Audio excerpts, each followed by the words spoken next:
Countdown.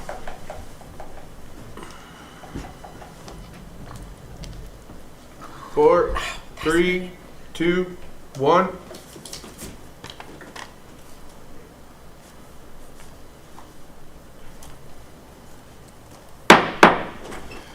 Good evening. This is a work session for the Molalla City Council for Wednesday, December 10th, 2025. Roll call, please. Starting with Councilor Basinius. Council Basinius present. Council Bartholomew present. Council President Vermillion present.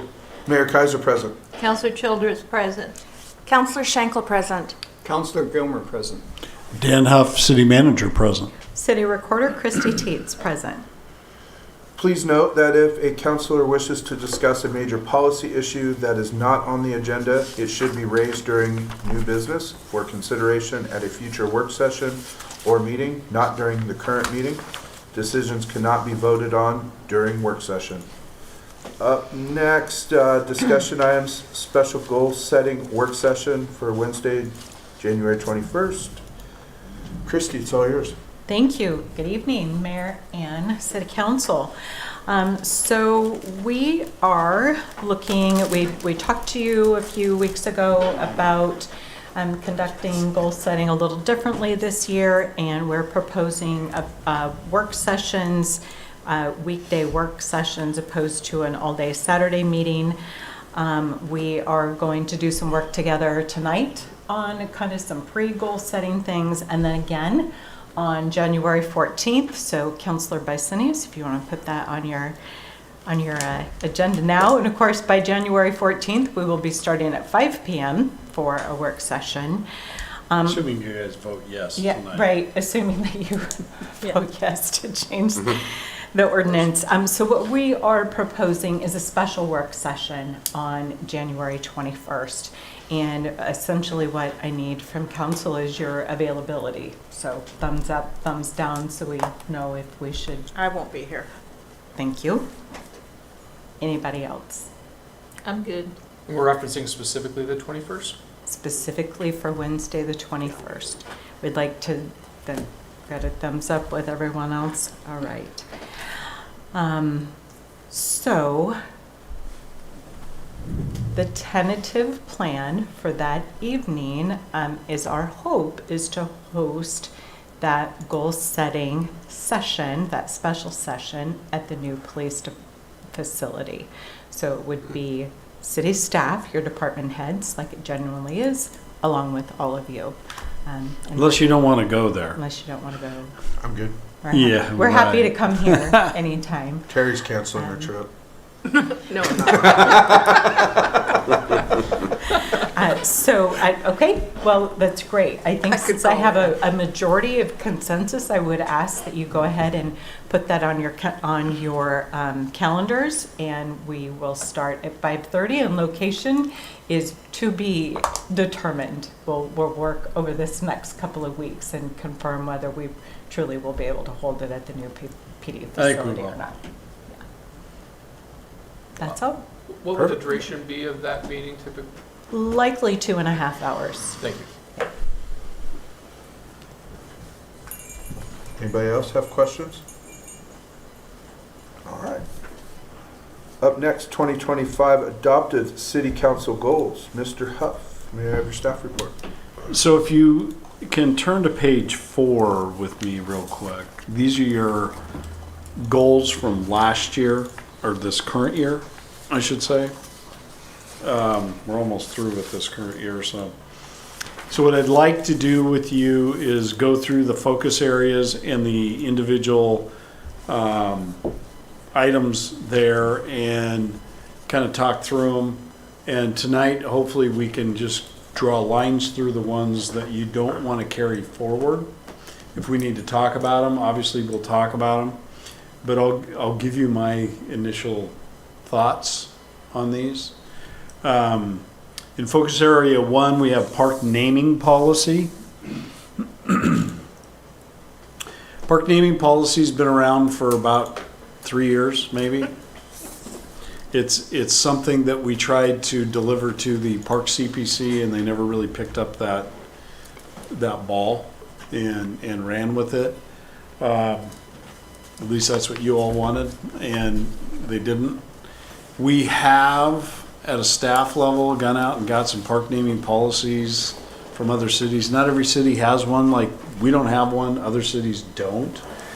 And the city council, with or without a park committee, can just make that call every time. It's your prerogative to name a park, a facility, or whatever, right? Dedicate something. So you don't necessarily need one if you don't want to really work on it.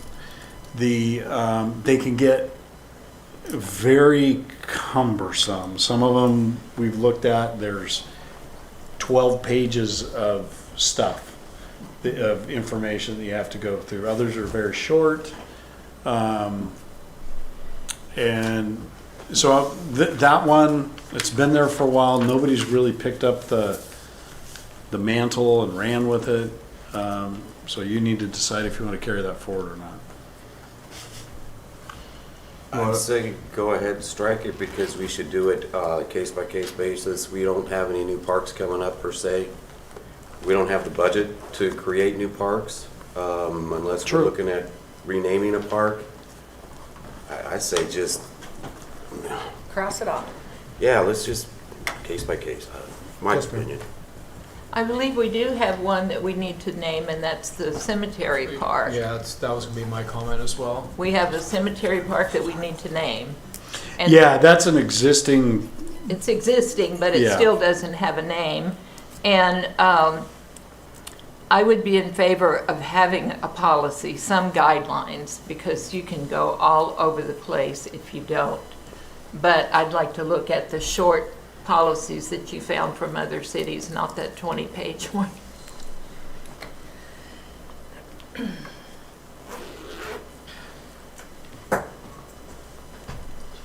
Councilor Bassinis, did you have your hand up? I was gonna echo the cemetery park comment. Okay.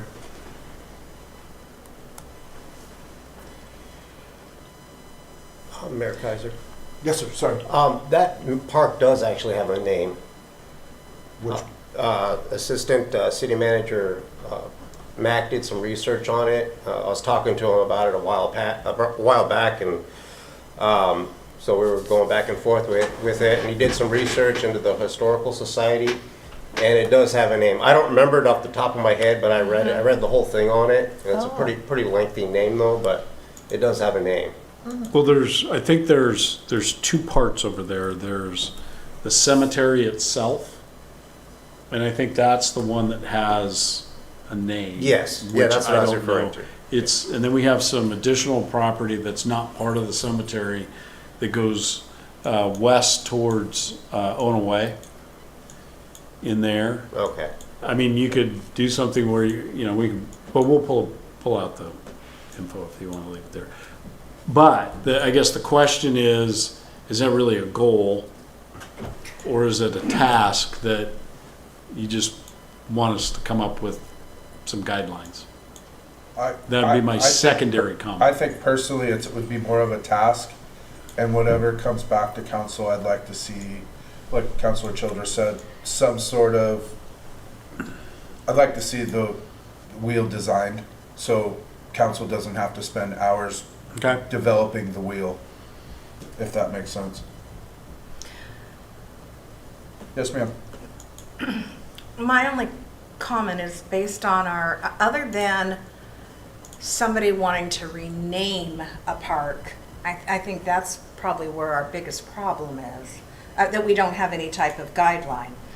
But our parks that we've been naming so far have been not really that difficult because they've been based on certain things that we're doing, whether it's the property was donated by a certain person, so it got named after them, or like the Indian, our Chief Yilkus one, we had a theme for that park and whatnot, and a number of our parks are already, I think, named after people who have donated the land or did some type of thing. So I think I know where this came up was when somebody wanted to rename a park, and that's maybe where we need a guideline, right? Well, and when we do this, I think when we set the standard, there needs to be a clause that, for the situation of Chief Yelka's Park, and it was, you know, we intentionally designed the park in dedication to him. That kind of flowed, so there needs to be some sort of out so that, you know, if a family dedicates a piece of land to us and it becomes a park and they want their name on it, it automatically goes to that, as long as, of course, their name is appropriate, you know, But you still would have to approve that as Right. a Right. council. right. And I think it's one of the things that is problematic from time to time when people want to name a park after an individual. That's where you run into trouble sometimes. Historical figures like Chief Yelka's, those are usually never going to cause issues, but others, especially if it's a recent person, somebody who died recently, they don't always have, those are troublesome sometimes. Yeah. So we can't name Oddfellows Park after somebody?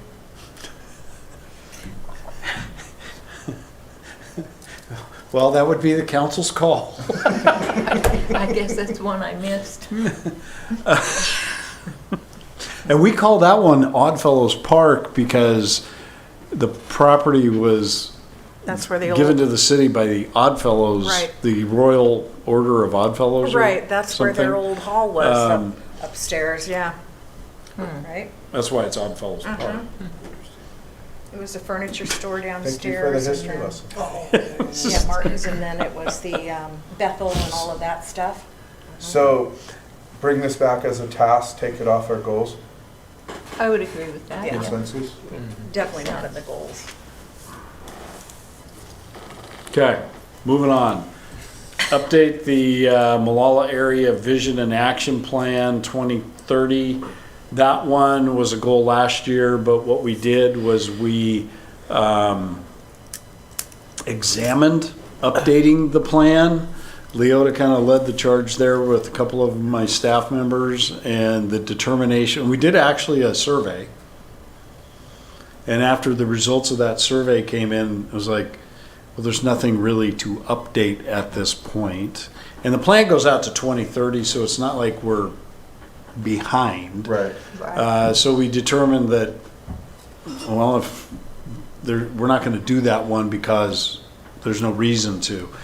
What came out of that was that we had some funding available, and Ford Family Foundation is going to allow us to move those into other community endeavors. So that's a good thing. So I would recommend that we remove that. I agree. I agree. Comes up here. Okay. The next two, I'm going to kind of combine a little bit for you. We have talked a little bit about policies up here, that those two kind of items would fall underneath. For example, I'll give you an example. We haven't fleshed them out quite yet, but they'll be ready in January.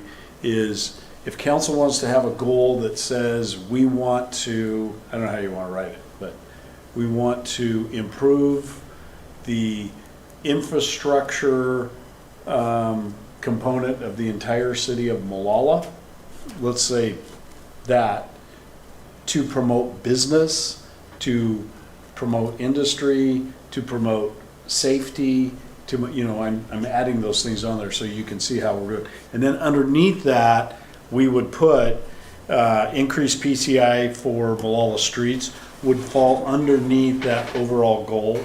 Does that, are you with me so far? So I'm not saying we're gonna, it'd be almost like the park naming policy. We think that's important, we just think it needs to be under a goal that better defines what we're after as a city. We're after, Each one's kind of gone into its own rabbit hole. yeah, and then same thing for like economic development. For the promote micro business industry, that would really be an economic goal, so we're hoping on the 21st to talk to you about what that economic goal would look like for the city. You know, we'd have things in there that underneath there, like micro business, we'd have things on power. One of the biggest encumbrances we have to business development and growth in town is power, of all things, when you think about that. So we'd have some things in there that fall underneath that. And I think those two, the micro business industry and the PCI, are important, but I think they belong underneath some bigger policies. Is that making sense? And then the city of motor. You should know this one. City of Molalla charter, that can be a one by itself. It can also become something that is a goal for the city to remain current with all of our codes and ordinances and standards and all that. And one of the things underneath that could be update the charter. And that is something that is being pushed a little bit across the state. Our charter is the League of Oregon Cities charter from 1982 or something. There's nothing. Right. Is it what? 77. So, okay, sorry, 77. I missed it by 5 years. Boy, it's 77. So there are some things in the charter that probably need to be updated. Okay. Those are bigger tasks because you have to ask the community to vote on them, and you have to break it down to what specifically you want to change in the charter, and that's only what they vote on. They don't vote on the whole charter itself. So, okay. but I think that one is important, and we haven't got to that one yet, as you can see. I do want to jump in on just as a reminder, sometimes when it looks like we only have one item under our focus area, for instance, the charter update itself with a deadline, if you chose to leave that as a goal, that's something that we would have to have complete at the end of August, so it could go to Clackamas County elections in September to be placed For on the voting. November. So it would take a fair chunk of time if that was something that you all wanted to work on. I don't want you to feel like there has to be tons of things under each focus item when that one thing alone could take us the better part of 2026 to work on. And there's some funny things in charters. We have some, but ours aren't egregious. You know, like there's a city that recently had a charter amendment in November where during an emergency, the mayor took over responsibility of all public safety in the city. Oh, wow. Wow. That was old. Hard pass. So they changed it. We'll help you. That was one of the things they changed. But there are things like that are left over from how cities used to operate and things like that. And so I think that's important, but it probably needs to be underneath something different. So make a different goal and then make this a subsection of it. yeah, it would be a task order. You ready to move on? Okay, focus area, I went for 2. And I think traffic unit falls into that similar category. It's probably, 100% of it's funding availability, officer availability, and all those kinds of things. It probably falls under, if you guys have a safety goal, not a public safety goal, but a community safety goal. This needs to fall under that one main topic that you brought up earlier, I would think, because it would And it fall under can, yeah. safety. Yeah. What does traffic unit mean anyway? It's a traffic unit that it's like you have 2 or 3 people that are specifically assigned to only do traffic Oh, in the town. okay. So like a motorcycle officer and something Yeah. that would be Oh. specific. Yeah, to and your those radar. 2 or Oh, I 3 had people forgotten would be about that. assigned to traffic enforcement and regulation throughout the city. That's what they would do. But don't our people just sit on the sidelines and wait for somebody and issue tickets to bring up our revenue? Only when they need to meet their goals. Yeah. She's being funny. She's Their being quota, funny. their That quota. that when was they very need to meet their good. quota. That was good. These two, like that script was written. We didn't even know what it was. Yeah.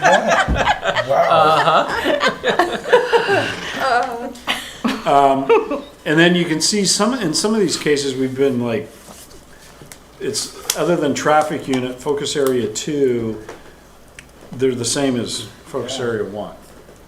So we don't really need to re-talk all those things. Focus area 3, economically sound and growing community, new library facility. In progress. That actually can stay on there. It takes the place of the police facility that we had on there for like 1,700 years. Right, under every focus area. Area.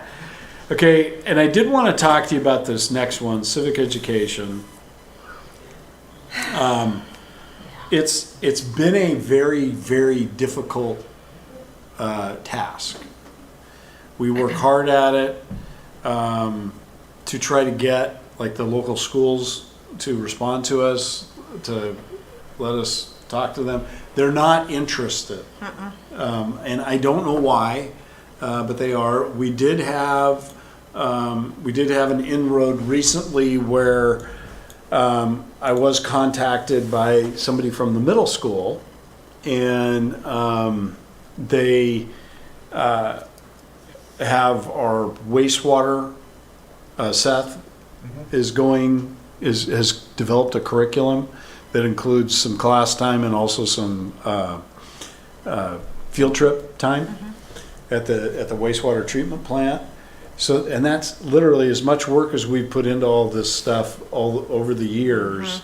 That's the first time. We had the one at the elementary school where Mac and I went to talk about parks a couple years ago.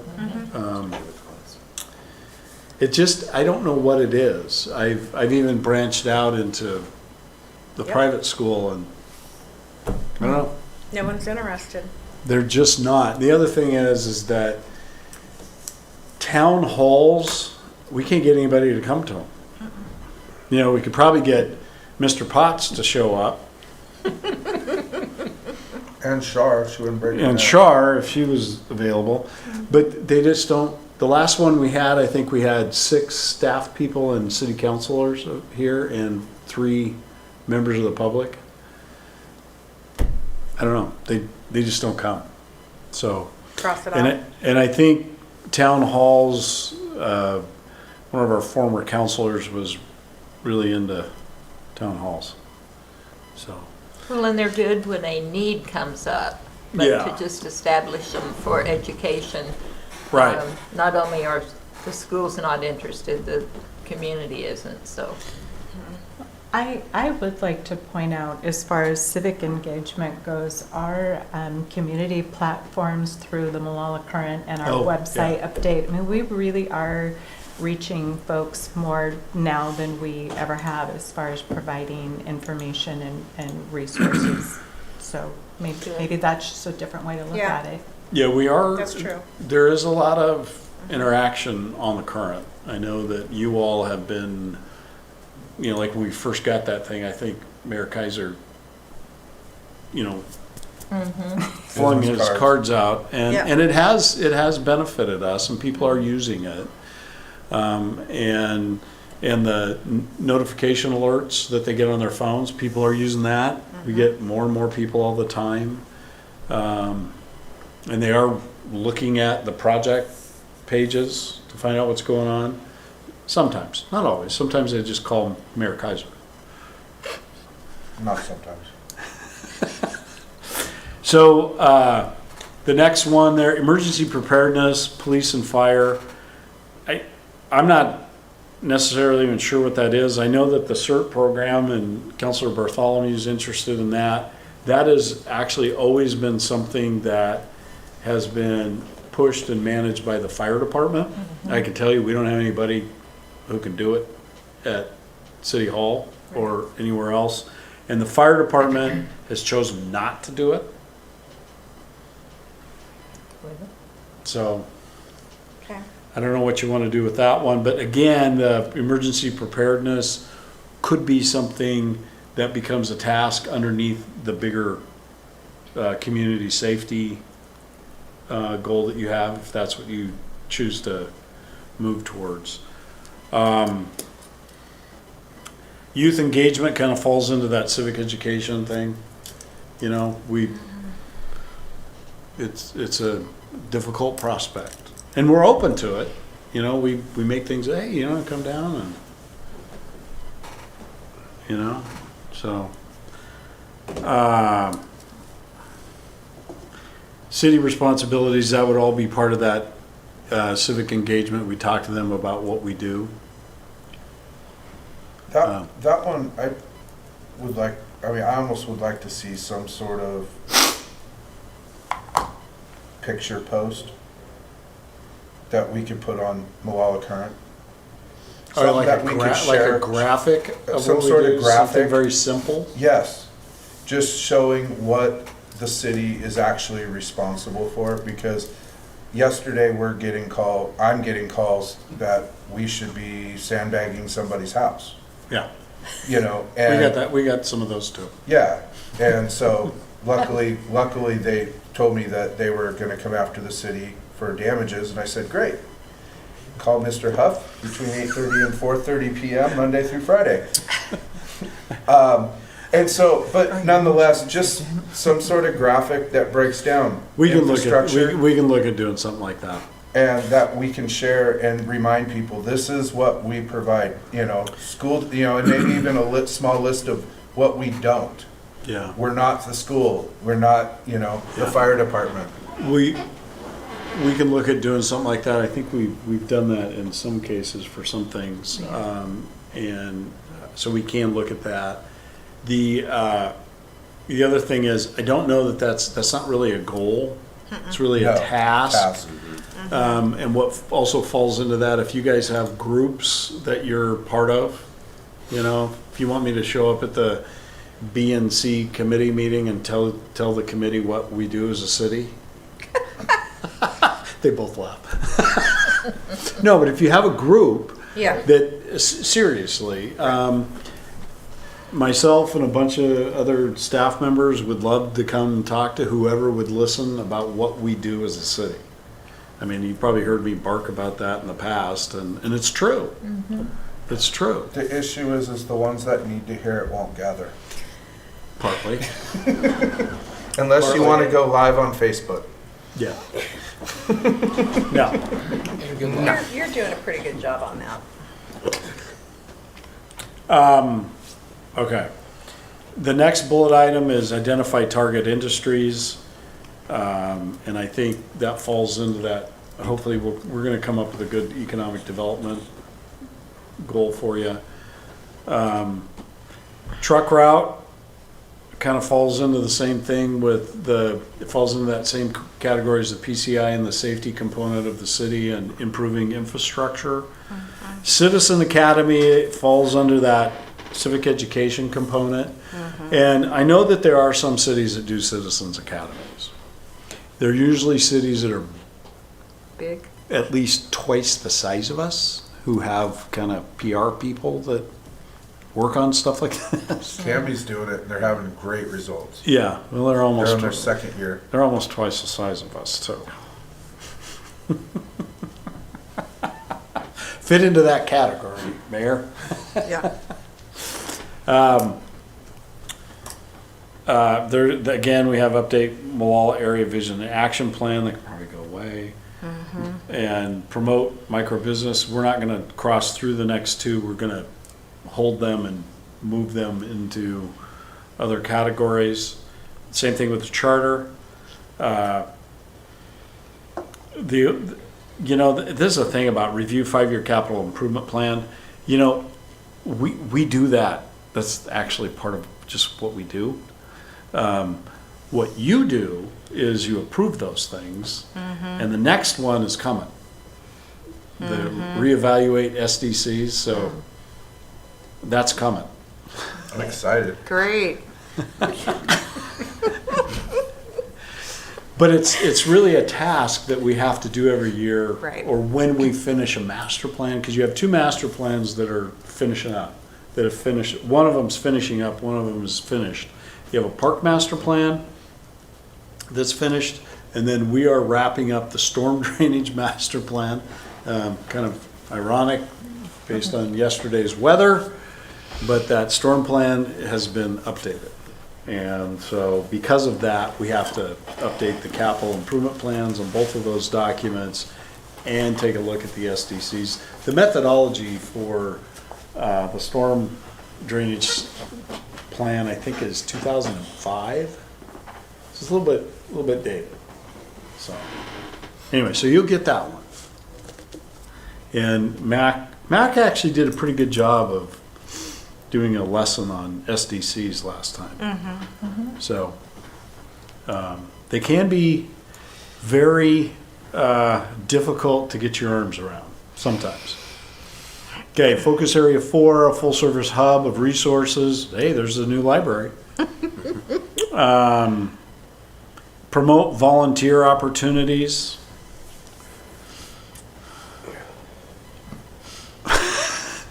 They ought to throw that one out. I think you all do that You do. just by virtue of being city councilors, Right. Yeah.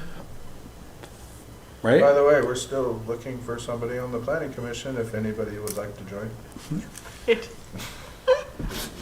There you go. Yeah, it's not really a goal. I mean, we do it all the time anyway.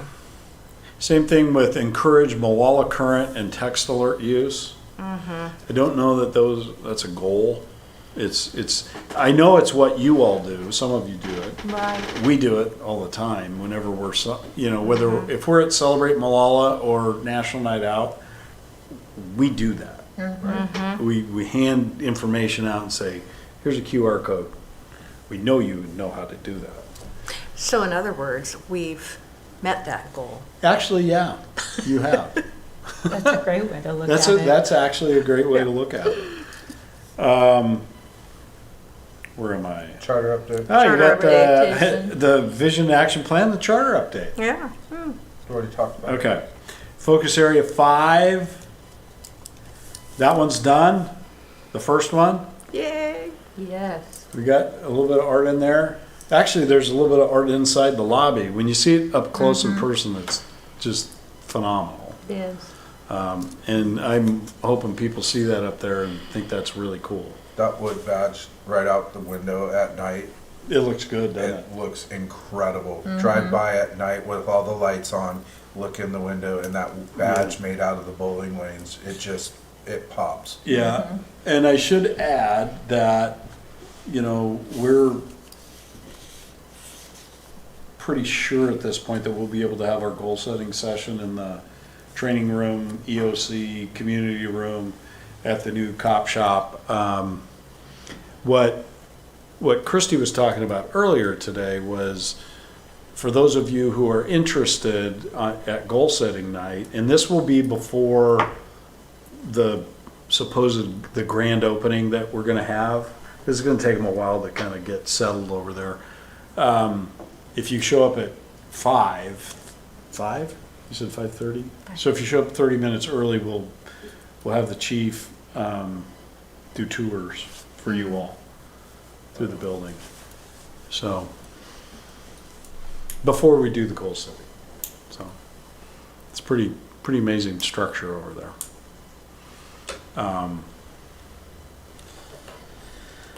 This is one finalized mural code. I think it's one of those tasks that has been on here. I don't know how many years. At least 2. At Yeah. least 2 years. Is that something that you all believe is something that we should do? I don't. Question? Is there currently a mural code? Gotcha. So if you were an artist and you had a blank wall on a building that you wanted to paint something on, we have no regulations of what the community doesn't want you to paint on that wall, nor anything of what we do want you to paint on that wall.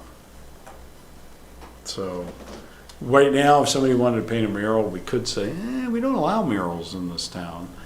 But, so that's really the purpose behind having a mural code. But we don't have anything in writing that says. No, we don't. We don't allow, so. Plus so we have one on We city. couldn't back that up. Plus, we have some existing murals, so, Yeah. Yeah, we have the one on the city building. That's a That would be a That's little bit a of a- painting. Is that a painting? Right, okay. Councilor Bartholomew? Mayor Kaiser, I think we definitely should have a mural code because a lot of murals can be very controversial, so.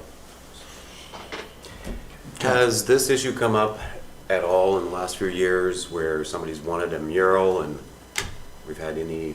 No. No. No, we have had some folks in town, various folks that thought having murals on certain walls of buildings in town would be kind of a neat thing to do, if you will. There's been some interest in having the high school art class develop a mural plan, but, so. Christie, then Leota.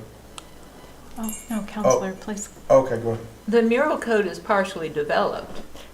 Thank you. That's a thing that we need It to is. know. It's not like starting from scratch. No, That it is. Yeah, so. And it would be something that the planning commission would finish and then send to you all to incorporate into the development code. Correct.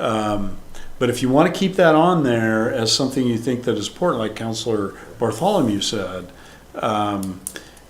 having you keep that on there and deliver a message that we want to see this completed I is a think benefit. I'd propose this as a task rather than Okay. on our goals itself, as long as it's set on a list and we can get it done. I Okay. mean, what is, Terry, go ahead. No, I was gonna ask, is that something that the B and C committee could work on? We've already worked on it and presented it Oh, to we, the city. okay, Yes. before me. Okay. Yes. Yeah, and before you. I don't have a good word. The guy that left earlier would have a better idea of where it sits. But, Right. But yeah. Mayor, Oh, that good, was, they have so much They- other stuff to do. They've been a little busy on Right. some Right. other things. But- Just a clarifying question, because I wasn't involved with this process previously. So when you're stating a goal versus a task, I mean, I obviously know what a goal is, but task being a task that the city completes and then it comes to council for, okay. Or in this case, it would go to planning commission, then it would be coming to us. Yeah, whatever process that the task requires. So it's not going away, it's just gonna go via a different channel. Right. Yeah. Gotcha. Counselor Bysonius, typically a task is something that city staff takes care of and then would present to council if that helps with the delineation. Perfect, thank you. Councilor Childress, do you have your hand up? Well, I did about halfway because if we don't keep it in front of us as a goal, we have, it gets lost. To me, it does. Because I know you guys have long lists of many tasks, and it's been a couple of years, for example, on this one. Is it important enough that you as staff would move it to a higher degree of importance, or? Well, and that's why we're talking about it right now. If you all believe, and what I'm picking up is that you all believe that at least finishing what we started, if you will, is important. Whether anybody's come in and asked to do a mural or not, that it is important. And I think we're staffed up at this point where something like this we can finish. So keeping it on here, whether we incorporate kind of some different beautification and culture overall goals, and this goes underneath there, or it's a standalone, I think it's okay. Really, tonight, what I wanted to do is find out if you wanted to line through things or not, and I'm picking up, you don't want to, as a group. As a goal. I Yeah. would have. But, Mr. Huff, question for you. What about a document that would go with our focus areas, that would just be, I mean, parking lot's probably not the correct term, but tasks, like a task sheet, where we could put the mural code on it. And so when this focus areas come back to us as a document, the task sheet would also come to keep it at the head of attention, like Councilor Childress was bringing up. Would that be something that might be feasible, or? I think a variation of that would be okay, and we Okay. kind of do that. We used to do that a little more detailed by when the vision and action plan was first started. We actually came in with, Christie actually did it. She put progress and dates on all the things in there that we did. And we got through so many of them that we kind of stopped doing that. And so, but we can look at something maybe not quite as detailed as you did before. I don't know if Christine knows how to do anything not as detailed. She's very, very thorough in everything she does. That might be true. So, okay, so the last two are again are update Molalla Area Vision and Action Plan, City Charter, and we know what those are. I think one of the things I would like to say is when we first had this Vision and Action Plan put together, we came up with all these things to do, and we were so, because the problem with the focus areas is some of them, grab the one before and the one after and pull them in. And what we're trying to do this year is not do that. And each one of the bigger goals that we're going to present to you on the 21st as a starter, if you will, doesn't mean you can't change them. They're all going to fit into these focus areas. They're still going to be in those focus areas. We're just going to kind of pull them out a little bit and set them over here. And then we can say this one meets focus area 1, 2, and 3, that kind of a thing. So we don't get stuck with just the same kind of list that we've had before. And hopefully that's okay. Yeah. I like that.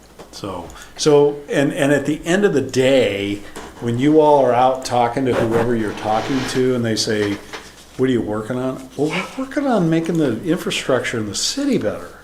That's what we're doing. Well, how are you doing that? And then you have a list of the things that you're doing to make that better.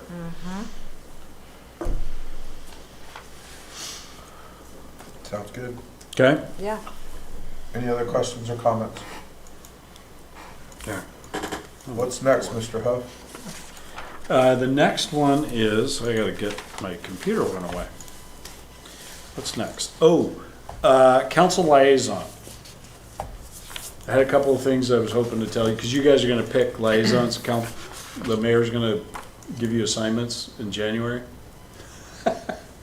And we listed all the ones that you all get attached to. And so with the demise of the park CPC, I was thinking that it might be a good idea for you all to have a discussion of what is the role of a liaison when Mayor Kaiser appoints you to be a liaison. What is the councilor supposed to do? What do you think the role is of a liaison? That's my prompting that discussion.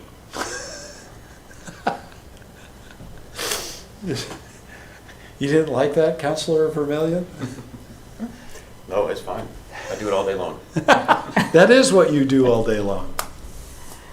Well, the hard part is each one of these liaison roles is completely different. Yep. Yes, they are. I mean, I would not be able to even justify what B and C does. Now, haven't been to one of your meetings. C4, it's dealing with other electeds in the county and the county commissioners and putting Molalla at the forefront in front of other cities and electeds and talking about the good things that we're doing and the outside of the box thinking. The alternate, covers when I'm not there. Do you want to talk about B and C? what your guys' roles are? What your ladies' roles are? Sure, well, I mean, what I think a liaison is someone from the council who goes into an organization or a group and just to have some knowledge about what they're doing. And now that the CPCs have changed in that the council liaison must be the chair of the committee, that changes it a little bit because you're very, very active in the committee. Some things you're not very active in. When I was Chamber of Commerce liaison, I went to the meetings and then I reported anything that needed to be reported. So at Beautification and Culture, like I said, we're both, Terry and I are both liaisons in that one. And one of us will be Terry will be the chair next year.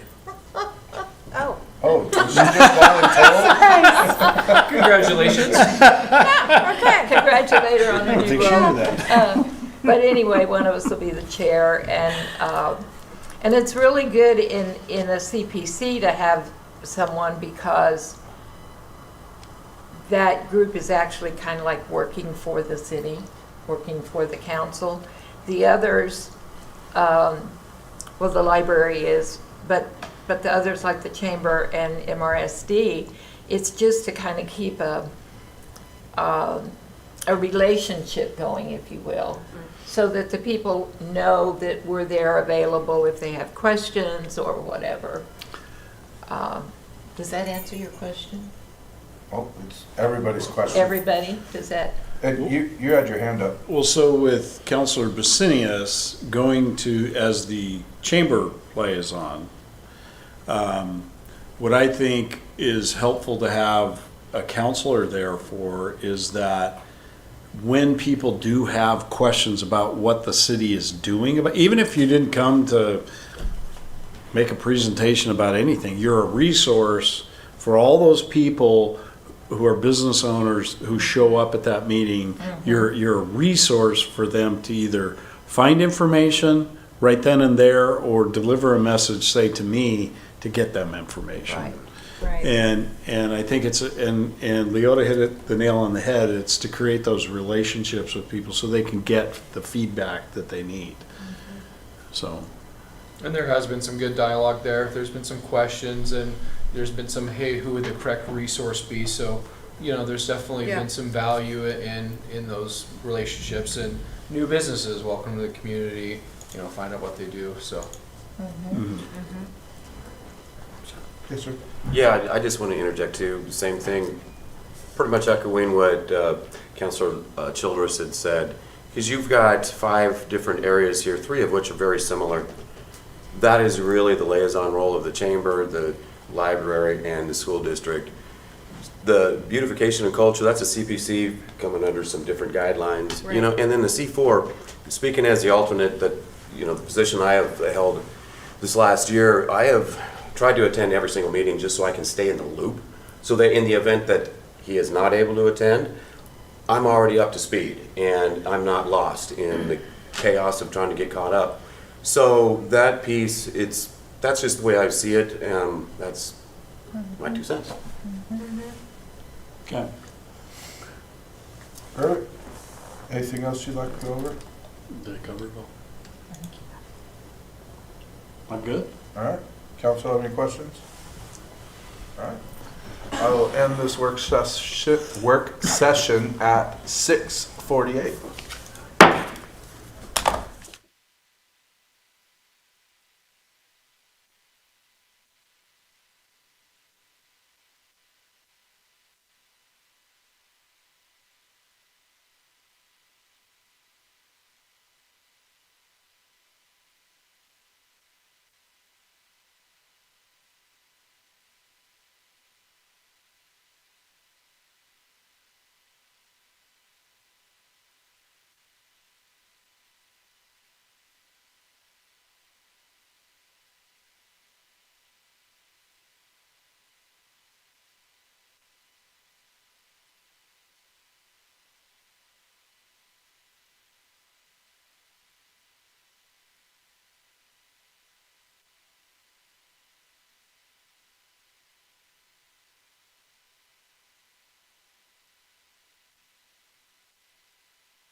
He heard us talking. He's waving at you.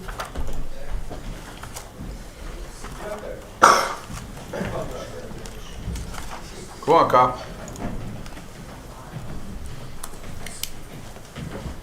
Sorry. So where's You ready, Ross?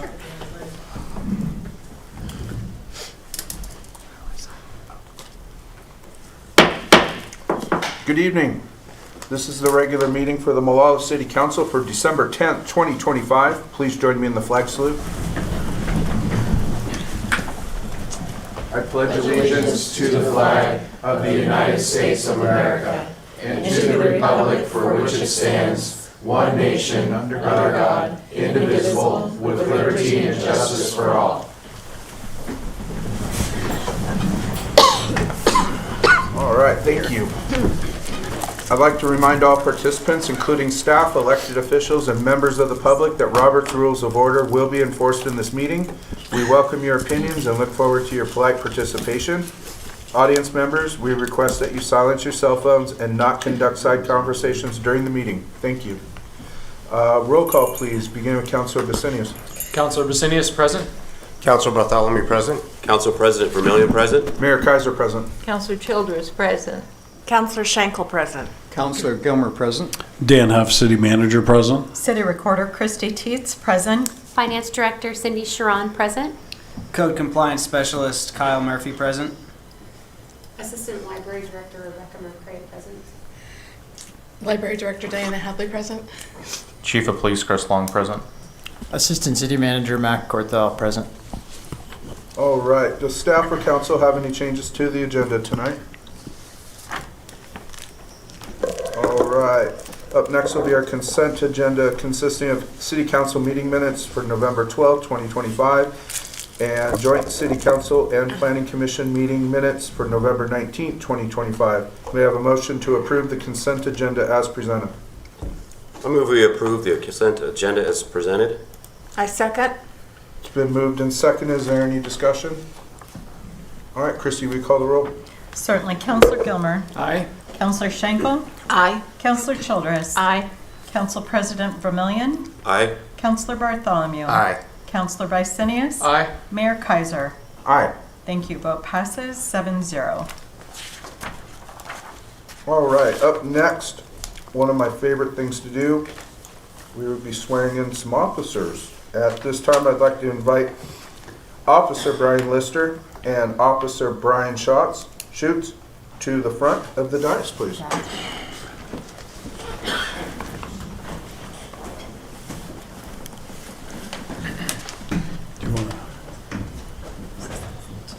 You want to grab that microphone?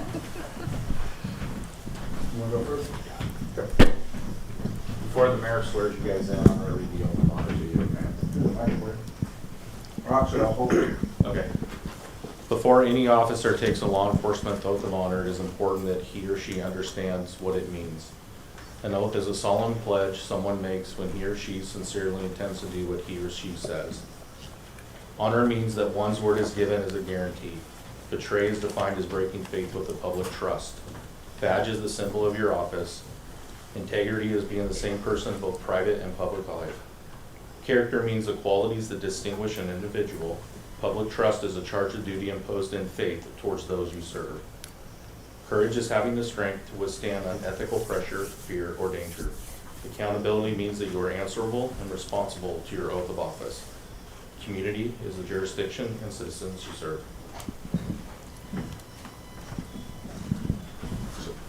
Probably should stand over here. Who wants to go first? I'm here. All right. Raise your right hand. I state your name. I, Brian Lister, Do solemnly swear do solemnly swear that I will faithfully discharge the duties that I will faithfully discharge the duties of peace officer for the city of Molalla, of peace officer for the city of Molalla, and that I will, to the best of my ability, and that I will, to the best of my ability, uphold the laws and ordinances of the city of Molalla, uphold the laws and ordinances of the city of Molalla, the state of Oregon, the state of Oregon, and the United States of America. and the United States of America. I will never betray my badge, I will never betray my badge, my integrity, my character, or public trust. or public trust. I will always have the courage to hold myself I will always have the courage to hold myself and others accountable for our actions. and others accountable for our actions. I will always uphold the Constitution, I will always uphold the Constitution, my community, my community, and the agency I serve. and the agency I serve. Thank you, sir.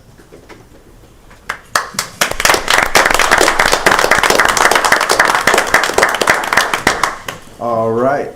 I state your name. I, Bradley Schutz, Do solemnly swear do solemnly swear that I will faithfully discharge the duties that I will faithfully discharge the duties of peace officer for the city of Molalla, of peace officer for the city of Molalla, and that I will, to the best of my ability, and I will, to the best of my ability, uphold the laws and ordinances uphold the laws and ordinances of the city of Molalla, of the city of Molalla, the state of Oregon, the state of Oregon, and the United States of America. and the United States of America. I will never betray my badge, I will never betray my badge, my integrity, my integrity, my character, my character, or the public trust. or the public trust.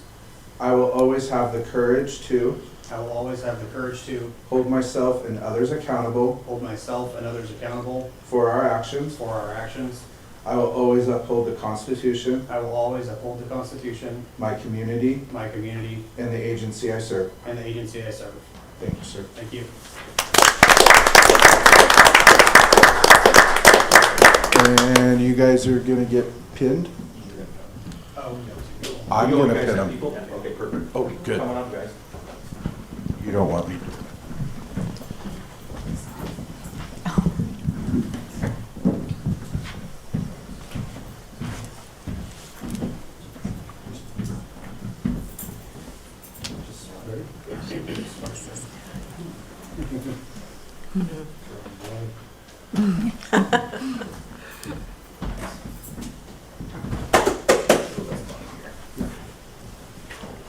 It's nice of your younger brother to come.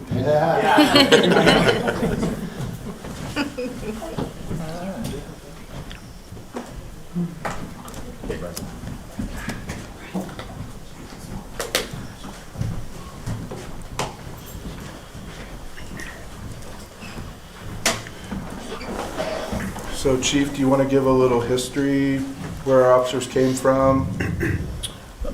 They're both former law enforcement officers that lateraled over here, and they're both doing a fantastic job, and I couldn't be any happier with their performance. Perfect. And full staff? Still one more. It's kind of like That'll be in my staff report. It's kind of like 2 weeks. Yeah. Yeah.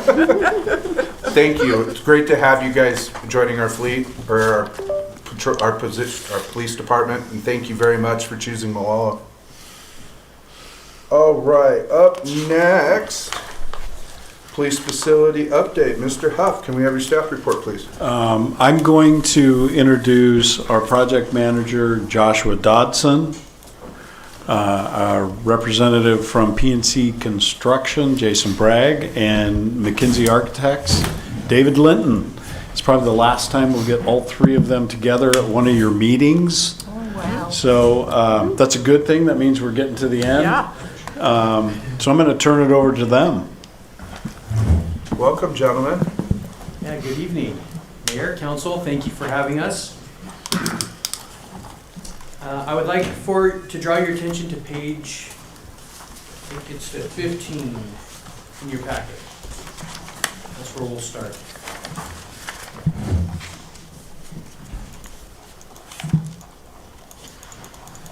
So the big picture on the project is we finished ahead of schedule, several weeks, and we have finished under budget. Good. So that's Good a job. huge congratulations. So we're very, very happy. We've got an amazing team that stayed pretty amazing the entire time. So number 3, I'm just gonna skip to number 3. The total budget for the project was 22 million. As you can see, we have spent almost 16 million of that, and we've got about 6 million remaining. All the cash flow for this project lags by 1 or 2 months, depending on what contracts are in place. So project's done, but there's still things that are lagging on payments. So that's why this pie chart's not fully spent. And we're not gonna fully spend it. There's gonna be some savings. We'll talk a little bit more about that later. So looking at the page 16, PNC's contract was 16.877 as a guaranteed maximum price. They have spent about 14 million of that, and there's about $3 million remaining. Jason will give a little bit clearer update, but they are not going to spend their full guaranteed maximum price, and there's going to be significant savings coming back as part of the overall project. And I'll save that for him. The pie chart down below on page 16, within the GMP, if you remember, we're carrying a contingency that's in the contract. And as we talked before, it's cheaper to spend changes within their contract as opposed to change orders outside the contract. That's part of this method of contracting called CMGC that is a benefit to the public. And we had about $850,000 to spend of that contingency. And if we approved everything today, we would only spend 50 grand of that, or about 900,000 of the contingency. We will have only spent about 50-some thousand of that, which is really nothing. I mean, on a project like this, a typical on what I do for a living, we spend it all on things. So this has been pretty amazing. The charge for this team has been, we want to get what we need to get what's right for the project, but save as much money as we can, and that's been the mindset for the designers and the constructors, and it's kind of played itself out and showing itself true. On page, and I'm going to skip because David will give a design update here in a little bit. The construction update, the one thing I wanted to share was the updated graphic. We've pretty much completed the whole thing, except we're towards the very bottom in December 2025. We just call that final completion. We have reached substantial completion, and the term substantial completion is that time in which the owner can occupy and utilize for its intended use. And that is a certificate that we receive from the architects. It's a very powerful certificate that starts all warranties, it starts all contractual warranties for the project for the owner. It's a really important date, and attached to that certificate is a list of punch list items or items that are not complete, and we assign a value of that, and then basically that for the owner is the amount that we will withhold no matter what when the contractor starts asking for the release of retention. Because on a project like this, as a public agency, we've been holding 5% of every billing that the contractor has produced to us. We hold 5% as retainage per law. But we will have to give that back. And we'll give that back with some interest. But what we'll do is we won't give all of it back if we do have some amounts left on that punch list that are tied to that certificate. That's why the certificate's really important. And David's in the process of getting that organized right now. So this graphic's going away because it's completed, which is just pretty wonderful. The page 18 and 19 are just more details from you on the spend down of the GMP contingency. So the contractor submits billings every month, and you know they're significant billings. I mean, they're 700,000, 1.1 million, 1.3 million. And we go through the detail of this, and those are hundreds of pages long. They have a schedule of values. We make sure that the certified payrolls, that all the labor rates are correct for the labor zone that we're in, for the different categories, making sure that the laborers are paid prevailing wage, and so on and so forth. And then this one, the graphic one, just takes all that and puts it in the graphic form. The interesting thing on this graph is the top one, and really you can see it in more of the color one, but there's a bell curve for the projected that the contractor gives us, and then I'm tracking the actual. And if you look at the graph, you kind of notice that the actual falls kind of under the projected bell curve. As a project manager, what that tells me, and they can attest to it because there were lots of months that I'm like, you seem like you're under billing. Your cash flow seems to be under billing. that can either be a sign of you're behind schedule, or that could be a sign of maybe you're not gonna spend it all. So that was, and you've heard me communicate that on previous council presentations, is we're using this to say, are you behind schedule? Just give us justification you're not, and then C would, tell us, no, we're not. Well, and they weren't. We finished early. And the good news is they're not, the reason under the bell curve, they're gonna give them back. So that's pretty exciting. And then under interesting things on page 20, interesting things or challenges. I just note here that substantial completion was achieved on November 21, 2025, which is really according to original schedule. That's a very important date. One that's not shown here that I received after this report was the certificate of occupancy by the jurisdiction. That is dated December 4th, I believe. 4th or 5th. I think it is. Nice. And that is the document when you walk in the building that's, it'll be framed and it's just right there and it shows occupancy. And that is also, so there's two significant pieces of document on this entire project. It's that certificate that the architects use, and it's this C of O document that the contractors get from the jurisdiction. Those two documents are huge. And then B, F, and E procurement. That's furniture, fixture, and equipment. I think we talked about this last time. We have about a $1.3 million budget for furnitures, fixtures, and equipment. It's a significant amount, but that's what happens when you have a facility like this. That sort of cash flow comes towards the very, very end. And so what's happening is we order it, but we don't have it delivered or paid for till the end of the job. And so we'll be doing that this month, we're doing it this month, and probably to maybe a little bit toward the end of the year, maybe to the cash flow into January. Another interesting thing, number C, interior lighting, matching outdoor lighting is automatic. Something that's really neat about this project is there is color control for spaces within the building. And the color control for the lighting, we want it to not be yellow, we want it to be blue like outside. I believe the setting right now is the coloring will match outside during the day.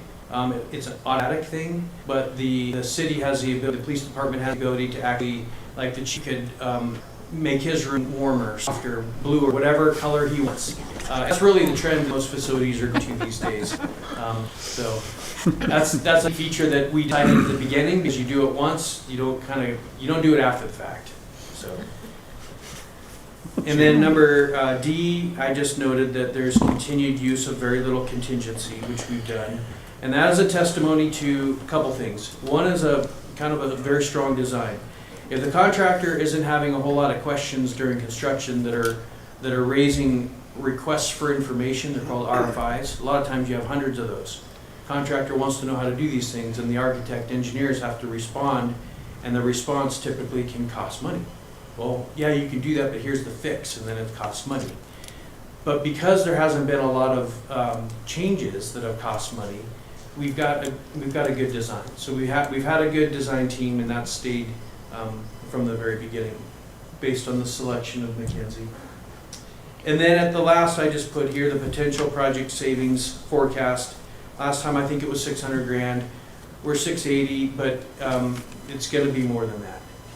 So I think the takeaway is we're weeks ahead of schedule, completed, and we're well under budget for this project. And then the rest are some neat pictures that you guys can peruse and look at. The street lighting, us walking around for the punch list. That's kind of a interesting process. We all walk around and we scrutinize every wall, every detail, every trim, every piece we can. We scrutinize it, and it's called a punch list.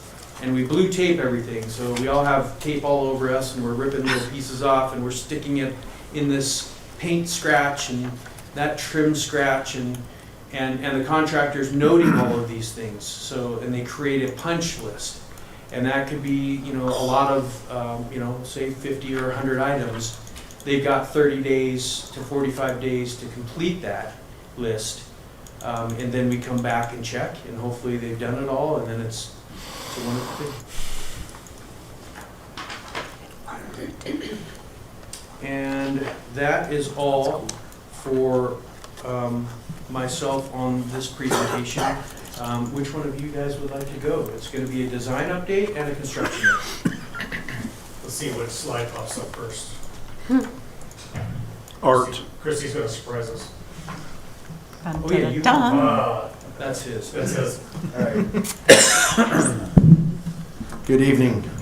Design update is, we're basically done with design. We're on the last line item of our scope of services, which is helping to close out construction documents, reviewing O&Ms, all the book of stuff that we'll hand to chief and facilities and walk away, and they'll dig through that stuff and call us in the future on how to do things and all that sort of stuff. So we're almost done. I wanted to give a little bit of a background of the project of kind of very early in the project. I mean, this was 2022, if I remember right, we started. It's been a while.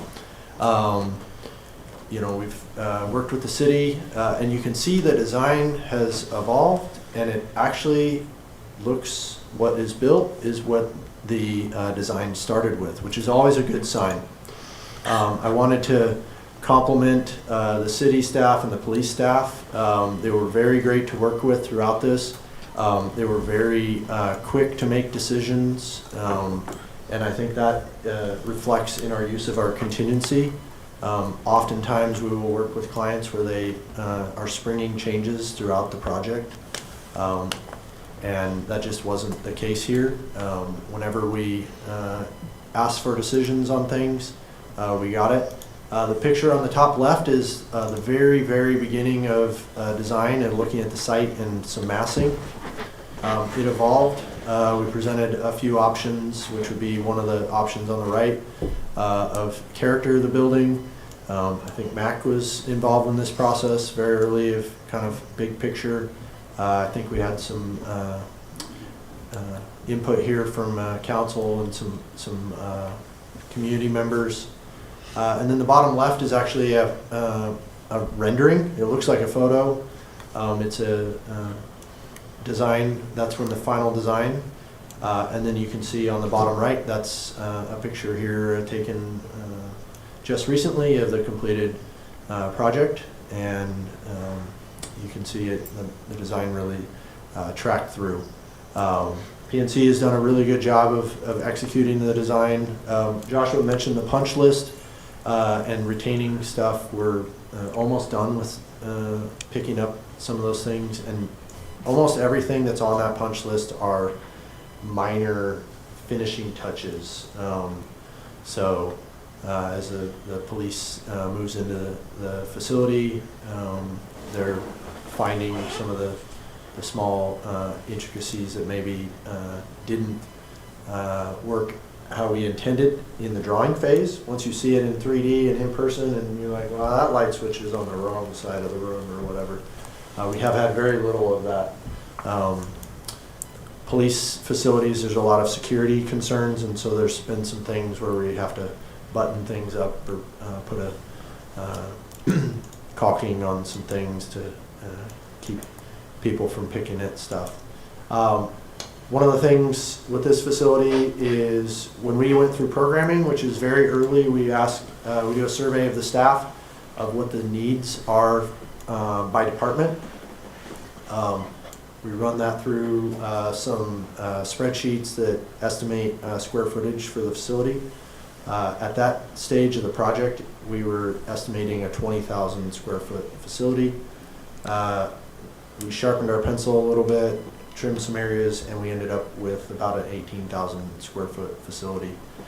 Some of the features that are going to be a benefit to the PD is there's a lot better security and separation between public and secure spaces, better handling of evidence and processing, safety in that process. I'm sure everybody's heard about fentanyl and those types of things. It takes a lot more equipment and safety to process that. We have more room for storing evidence, going through all that. And then a secured parking on the backside for police, not only their personal vehicles, bringing in subjects. Earlier in one of the photos, you'll see there's some lights over the doors, those are the Sally Port. That's where, you don't want to go in those doors, just so you know. If you're coming in there, you're coming in the back of the car instead of the front. So those are areas that allow the officers to pull into the station, shut the doors, remove the subject, process them into, there's fingerprinting, breathalyzer, secure interview rooms, those types of things. It's been a very good project. Great to work with the city and the PD on it, and glad to see that they're moving in with an early Christmas present.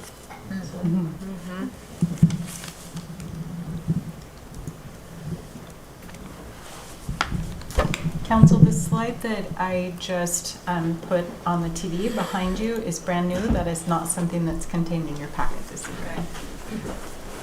Yeah, just kind of want to highlight some of the end aspects and promises that were made. Bottom left-hand corner, if you can see, that's a real photo, and that's the old bowling alley that used to be in the old bowling alley, Molalla bowling alley, and it actually turned out to be a fabulous art piece in the entrance of that building. It's nothing but the community is gonna love seeing that. So not only it proceeds on down a wall, it's also in a bench as well. It's an absolute beautiful piece in there. So I hope not only y'all, but the community enjoy that. The other aspect in the top right is one of the items we said that we were coming in as the contractor was trying to keep these dollars locally. We've basically came in about 54% of these dollars went back to either local subs, contractors, or vendors here in the community. So we just wanted to let you guys know that we had that promise to you guys, and we tried to keep every bit of the dollars here that we could.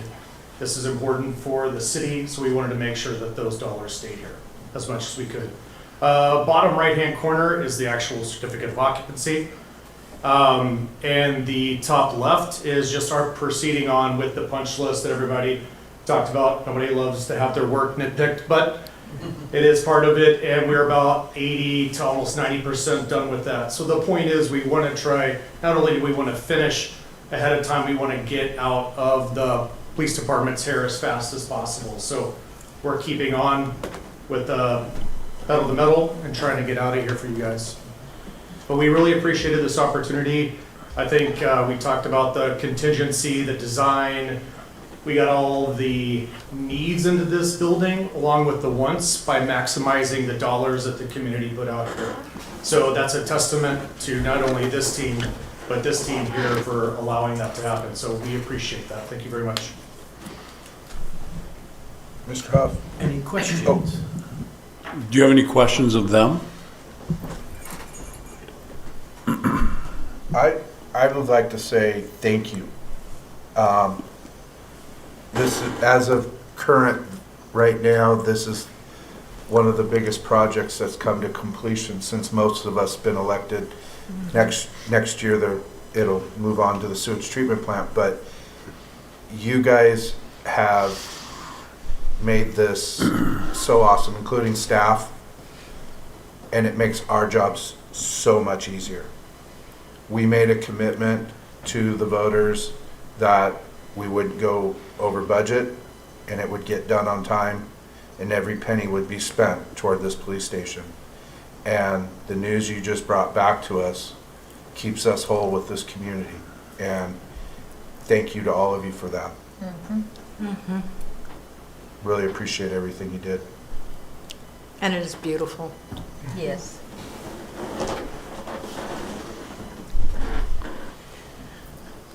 Anything you'd like to say? sir? Yeah, I do want to say a couple of things. I was just waiting for my turn. No, they've been great to work with, other than a few issues with photoshopping beaver gear on a picture of me, palm trees with Christmas lights on them. There's been some fun had throughout the project, and I Hope we're not done yet. But anyway, they've been great to work with. I think, I'm hoping the community will see that because you can see the bowling alley lanes when you drive by, and at night it looks unbelievable.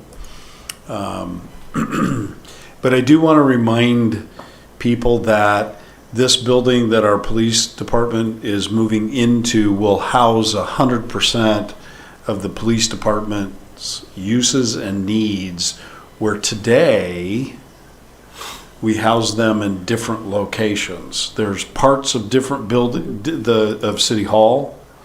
There's other locations and buildings that the city has that are kind of spread out. It's all coming into one location. And that's a good thing for them.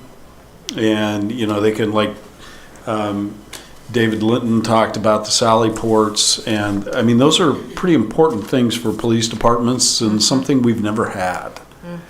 They've pulled into the parking lot at City Hall and done things that way, and put people in a room that has a heat register on the floor, and you can imagine what happens to that. So I'm very proud of it, and I hope the community's very proud of it, and I hope you all are very proud of it too.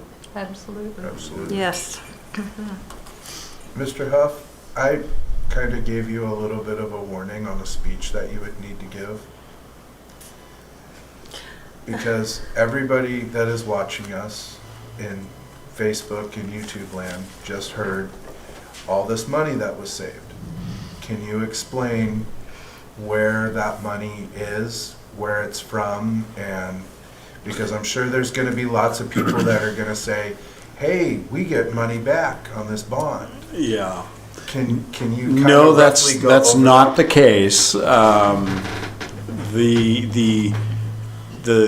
The department at the city that receives the benefit of those funds is our community development department, because we will not be spending all of that money, and that money can then be used for other infrastructure improvements throughout the urban renewal district that we have been holding off on for what, 3 years? 2 years? 3 years.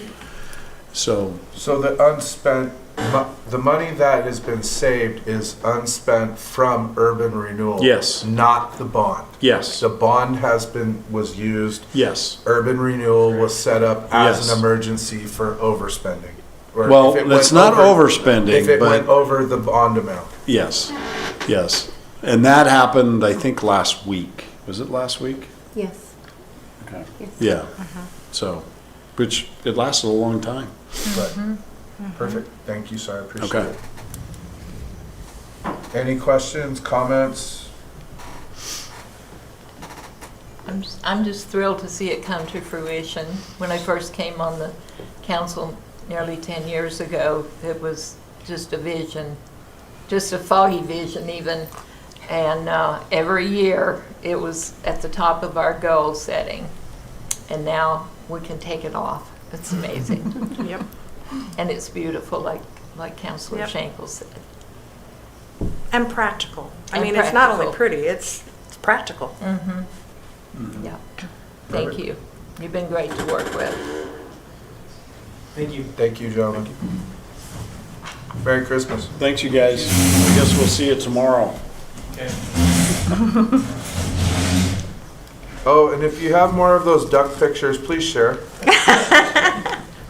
I said duck, not beaver. Yeah, yeah. I got to tell you, I was gone and I came back and they were all over my office. Really? And then I got rid of them all, and one showed up like a month ago again. I don't know what happened. Nobody is admitting that they did that. I would think Mr. Corthell probably had something to do with it. You don't know those gals in the office. Nobody's talking. All right, up next, reappointment of planning commissioner. We're gonna go with Commissioner Ansel first. City Recorder Keats, can we have your staff report? Yes, simply, thank you, Mayor and Council. Simply, it is everything that was included in your packet for this evening. We had two Planning commissioners with expired terms. They have both graciously offered to serve a second term, and tonight's reappointment will keep them on our planning commission. All right. Perfect. Thank you for your service and your continued service, if council agrees. I'll entertain a motion. I move to appoint Clint Ansel to an additional 4-year term to the Molalla Planning Commission. Second? Moved in second. Is there any discussion? All right, Christie, will you call the roll? Certainly. Counselor Gilmer. Aye. Counselor Schenkel. Aye. Counselor Childress. Aye. Council President Vermillion. Aye. Counselor Bartholomew. Aye. Counselor Bysenius. Aye. Mayor Kaiser. Aye. Thank you. Vote passes 7-0. Thank you, Commissioner Ansel. Yes, thank you. And reappointment for Planning Commissioner Eaglebear. I'll entertain a motion. I move to appoint Planning Commissioner Eagle Bear to the Molalla Planning Commission for additional 4-year term. Second. It's been moved in second. Any discussion? All right, Christie, will you call the roll? Certainly. Counselor Gilmer. Aye. Counselor Schenkel. Aye. Counselor Childress. Aye. Council President Vermillion. Aye. Counselor Bartholomew. Aye. Counselor Bysenius. Aye. Mayor Kaiser. Aye. Thank you. Vote passes 7-0. All right, moving on. Public comment. Citizens are allowed up to 3 minutes to present information relevant to the city but not listed as an item on the agenda. Prior to speaking, citizens shall complete a comment form and deliver it to the city recorder. The city council does not generally engage in dialogue with those making comments, but may refer the issue to the city manager. Complaints should first be addressed at the department level prior to addressing the city council. And do we have any comment tonight, Christie? Not this evening, sir. Thank you. All right. And we'll go on to our first public hearing of ordinance number 2025-12. This item requires a public hearing. I'm opening the public hearing for ordinance number 2025-12 at 7:36. The purpose of this hearing is to hear a staff report and listen to public testimony.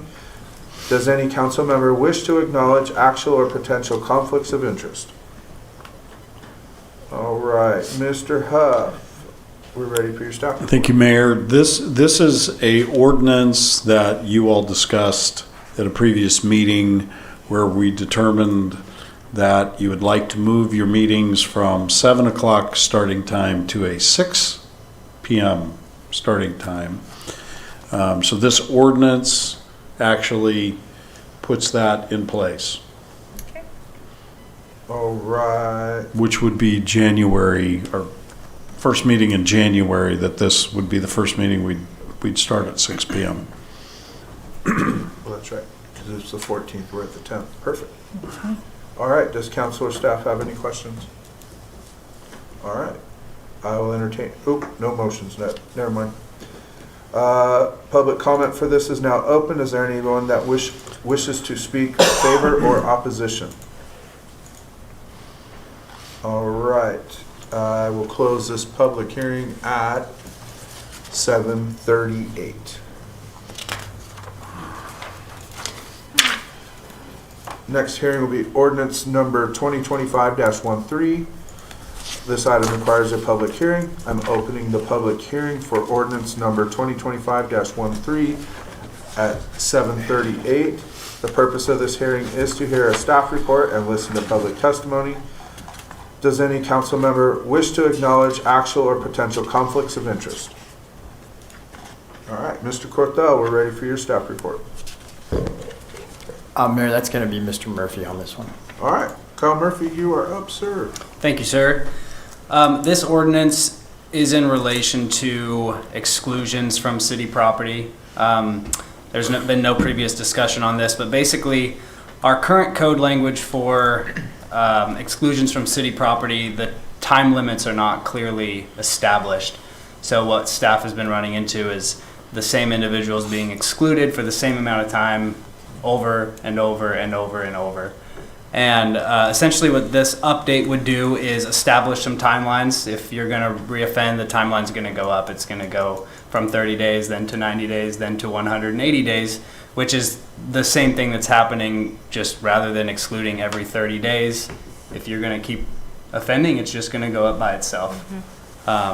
So any questions on that, I'm happy to answer, but that's the main points of the changes to this code language. Does council have any questions? All right. Public comment for this is now open if there is anyone that would wish to speak in favor or opposition. All right, I will close this public hearing at 7:40. Up next will be a hearing for ordinance number 2025-09. This item requires a public hearing. I'm opening the public hearing for ordinance number 2025-09 at 7:40. The purpose of this hearing is to hear a staff report and listen to public testimony. Does any council member wish to acknowledge actual or potential conflicts of interest? All right, Mr. Corthell, we're ready for your staff report. That's going to be me again, Mayor. Thank you. Sorry. Apologies, That's gentlemen. okay. I wasn't sure. Go ahead, Mr. Mr. Murphy. Corsel's the boss, so. It's all good. This ordinance is in relation to RVs, both public and private. We have held multiple work sessions regarding this topic, so the ordinance you see in front of you reflects the input we received regarding this ordinance. Okay. Again, I'm willing to answer any questions you may have about the changes we've made and take notes if there's any more changes that need to be made. All right. Does council have any questions? All right. Public comment for this is now open. If there is anyone that wishes to speak in favor or opposition. And I will close this public hearing at 7:41. And moving to ordinances and resolutions. Ordinance number 2025-12, amending the Molalla Municipal Code. Mr. Huff, do you have any additional remarks? Nothing more to add, Mayor. All right, having held the public hearing for this ordinance, we are ready to consider a motion for approval. Is there a motion to hold the first reading of ordinance number 2025-12, amending Molalla Municipal Code, Chapter 2.04.010, City Council meetings by title only? I moved to hold the first reading of ordinance number 2025-12, amending Molalla Municipal Code, Chapter 2.04.010, City Council meetings by title only. Second. It's been moved and seconded. Is there any further discussion? All right, Christie, will you call the roll? Certainly. Counselor Gilmer. Aye. Counselor Schenkel. Aye.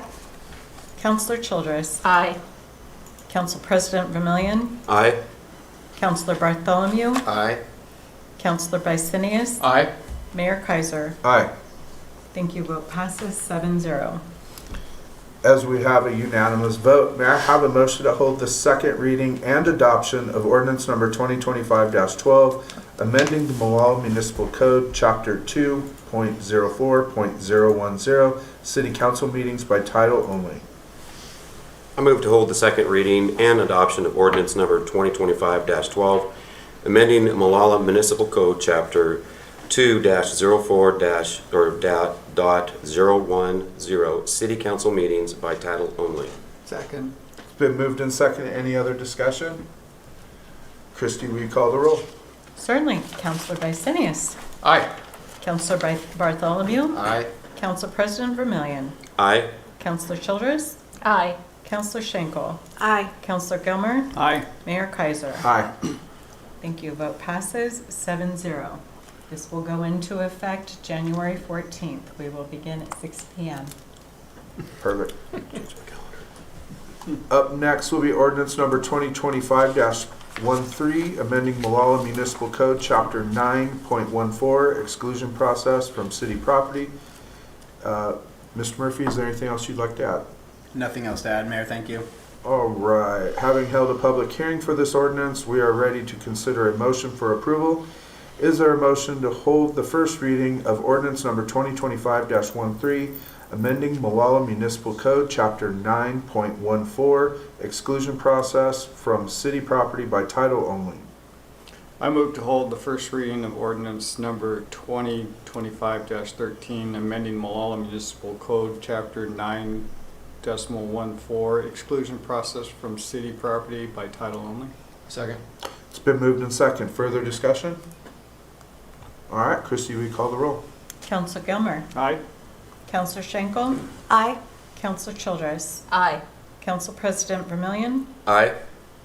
Counselor Bartholomew. Aye. Counselor Bicenius. Aye. Mayor Kaiser. Aye. Thank you. Vote passes 7-0. As we have a unanimous vote, may I have a motion to hold the second reading and adoption of ordinance number 2025-13, amending Molalla Municipal Code, Chapter 9.14, exclusion process from city property by title only? I move to hold the second reading and adoption of ordinance number 2025-13, amending the Molalla Municipal Code, Chapter 9.14, exclusion process from city property by title only. Second. It's been moved and seconded. Further discussion? All right, Christie, we call the roll. Counselor Bicenius. Aye. Counselor Bartholomew. Aye. Council President Vermillion. Aye. Counselor Childress. Aye. Counselor Schenkel. Aye. Counselor Gilmer. Aye. Mayor Kaiser. Aye. Thank you. Vote passes 7-0. All right, guys, last one. Ordinance number 2025-09, amending Molalla Municipal Code, Chapter 10.72.020 and 15.08.010 and 15.08.020. Ms. Murphy, do you have anything else you'd like to add? Nothing else to add. Having held a public hearing for this ordinance, we are ready to consider a motion for approval. Is there a motion to hold the first reading of ordinance number 2025-09, amending Molalla Municipal Code, Chapters 10.72.020, 15.08.010, and 15.08.020 by title only? I move to hold the first reading of ordinance number 2025-09, amending Molalla Municipal Code chapters 10.72.020, 15.08.010, and 15.08020 by title only. Second. It's been moved and second. Is there further discussion? All right, Christie, we call the roll. Certainly. Counselor Gilmer. Aye. Counselor Schenkel. Aye. Counselor Childress. Aye. Council President Vermillion. Aye. Counselor Bartholomew. Aye. Counselor Bicenius. Aye. Mayor Kaiser. Aye. Thank you. Vote passes 7-0.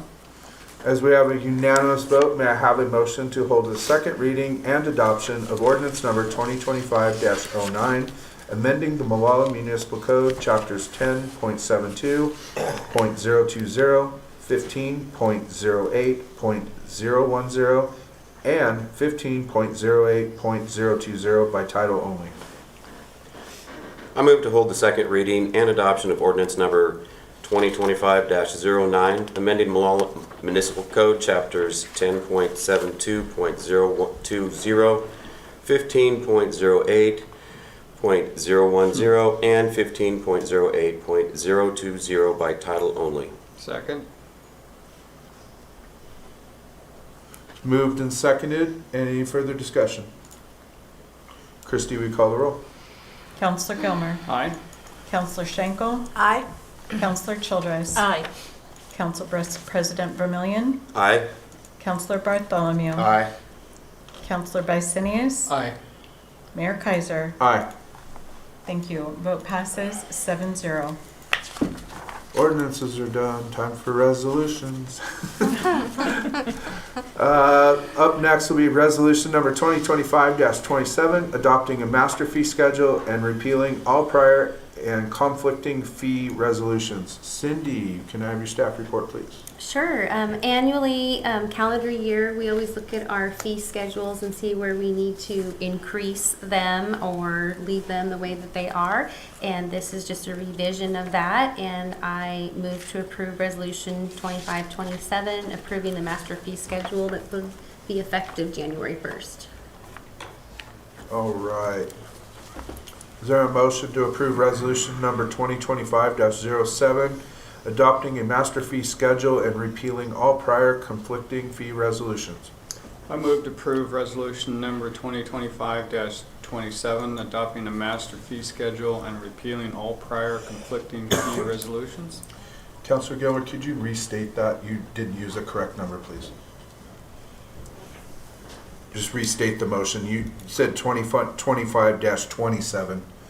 Okay. I move to approve resolution number 2025-27. 07, sir. Mine Mine says 27. says 27.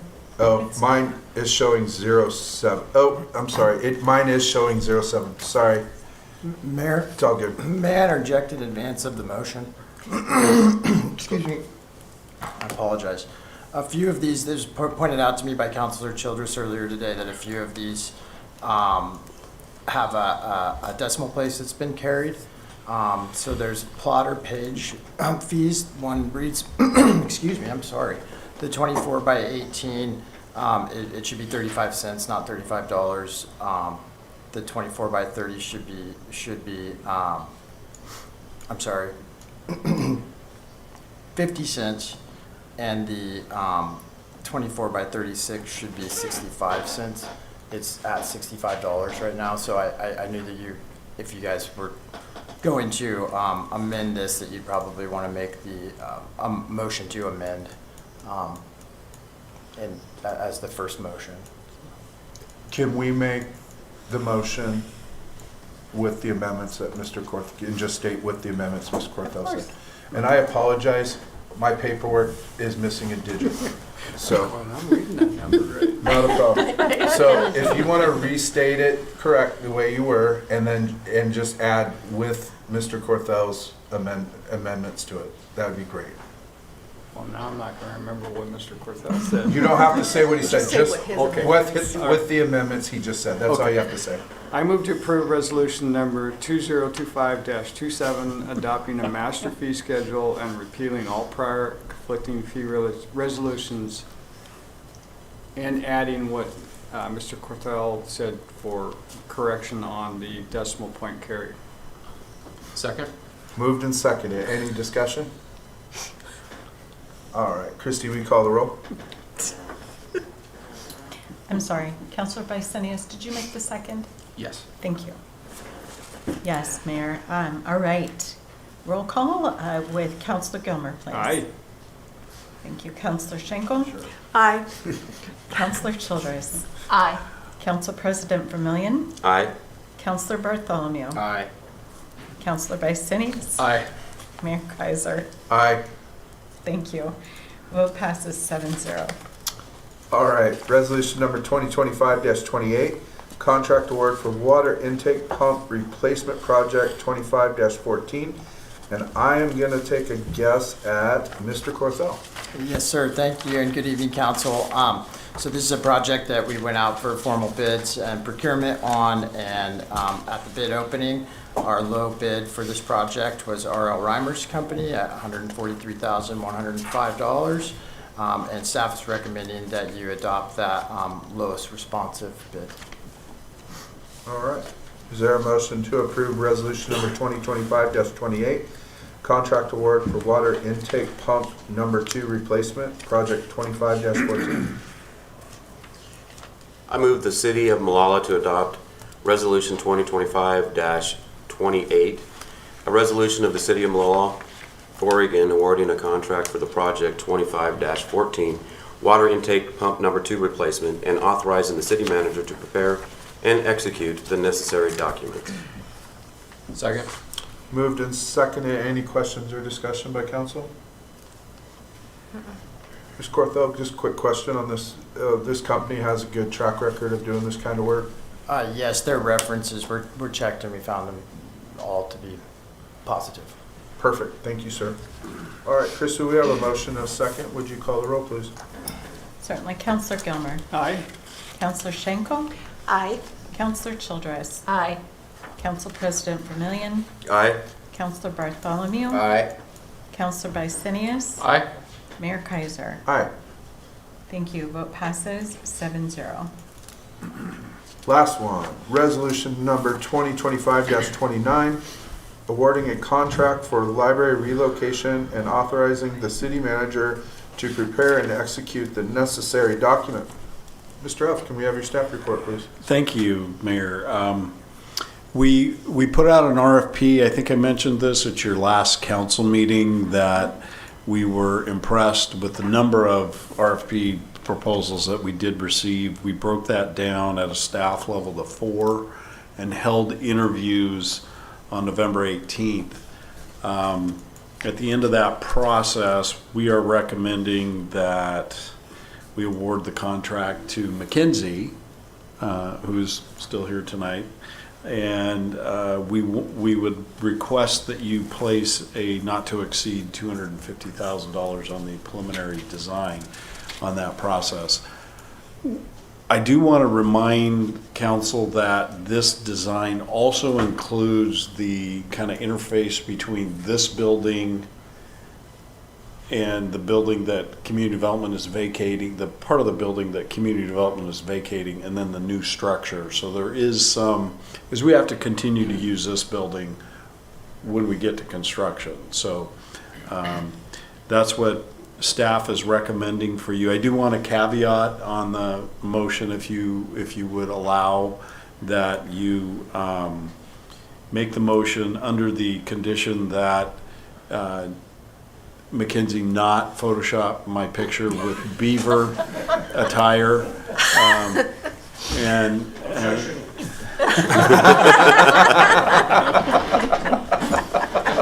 then once you make that decision, then we'll put the contract together based on your motion authorizing me to do that.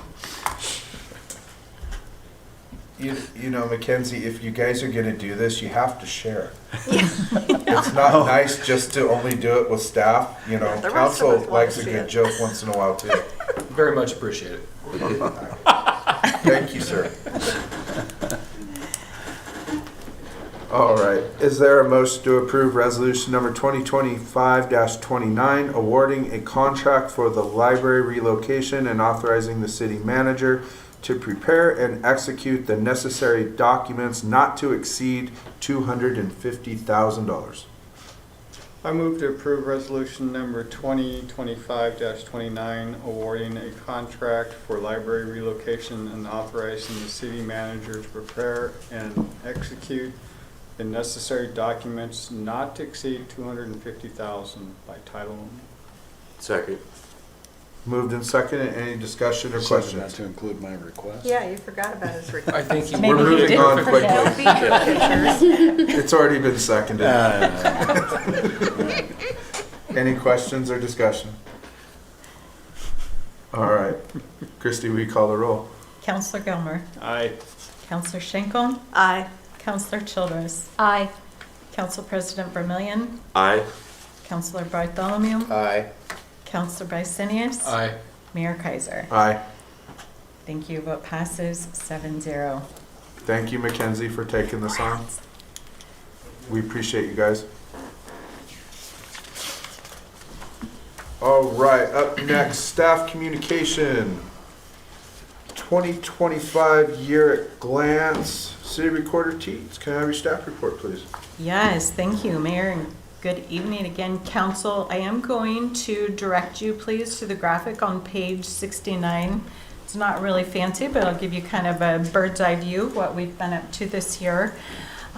Each year, one of my responsibilities from the City Recorder's Office to Finance is to provide how many meetings we've had, also how many ordinances and resolutions for the audit, and I thought this might be a nice visual to give you all an idea of what we have been up to from, January 12th until right now. We have held 20 city council meetings. We generally hold 22 in a year because our November and December, we always have one meeting in each of those months. So 20 city council meetings, 14 work sessions. This document wasn't to date when I posted it, so we've actually had we will have had 4 executive sessions, including this evening's, and then 6 special sessions. Those are things that are encompassed, like Euro meeting, budget committee, a joint city council planning commission meeting.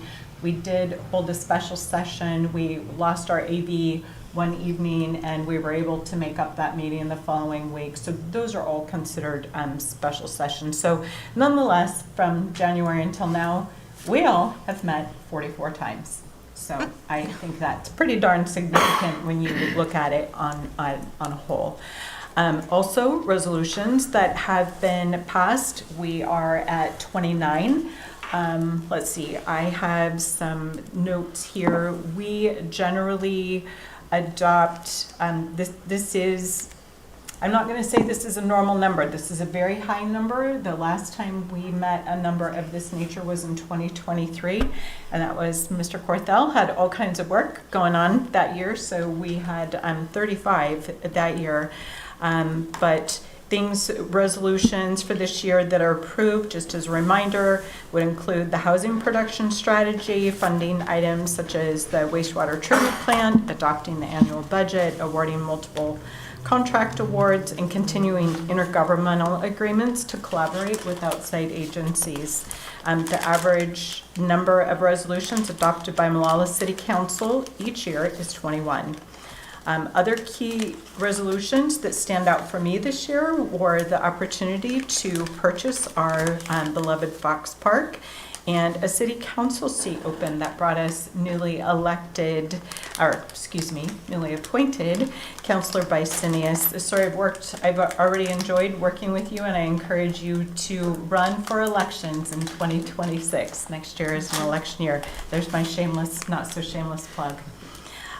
Also, ordinances, the number that you have in front of you tonight, I said 11, not true. We've done 13. That is darn near off the charts for Molalla to adopt 13 ordinances in a year.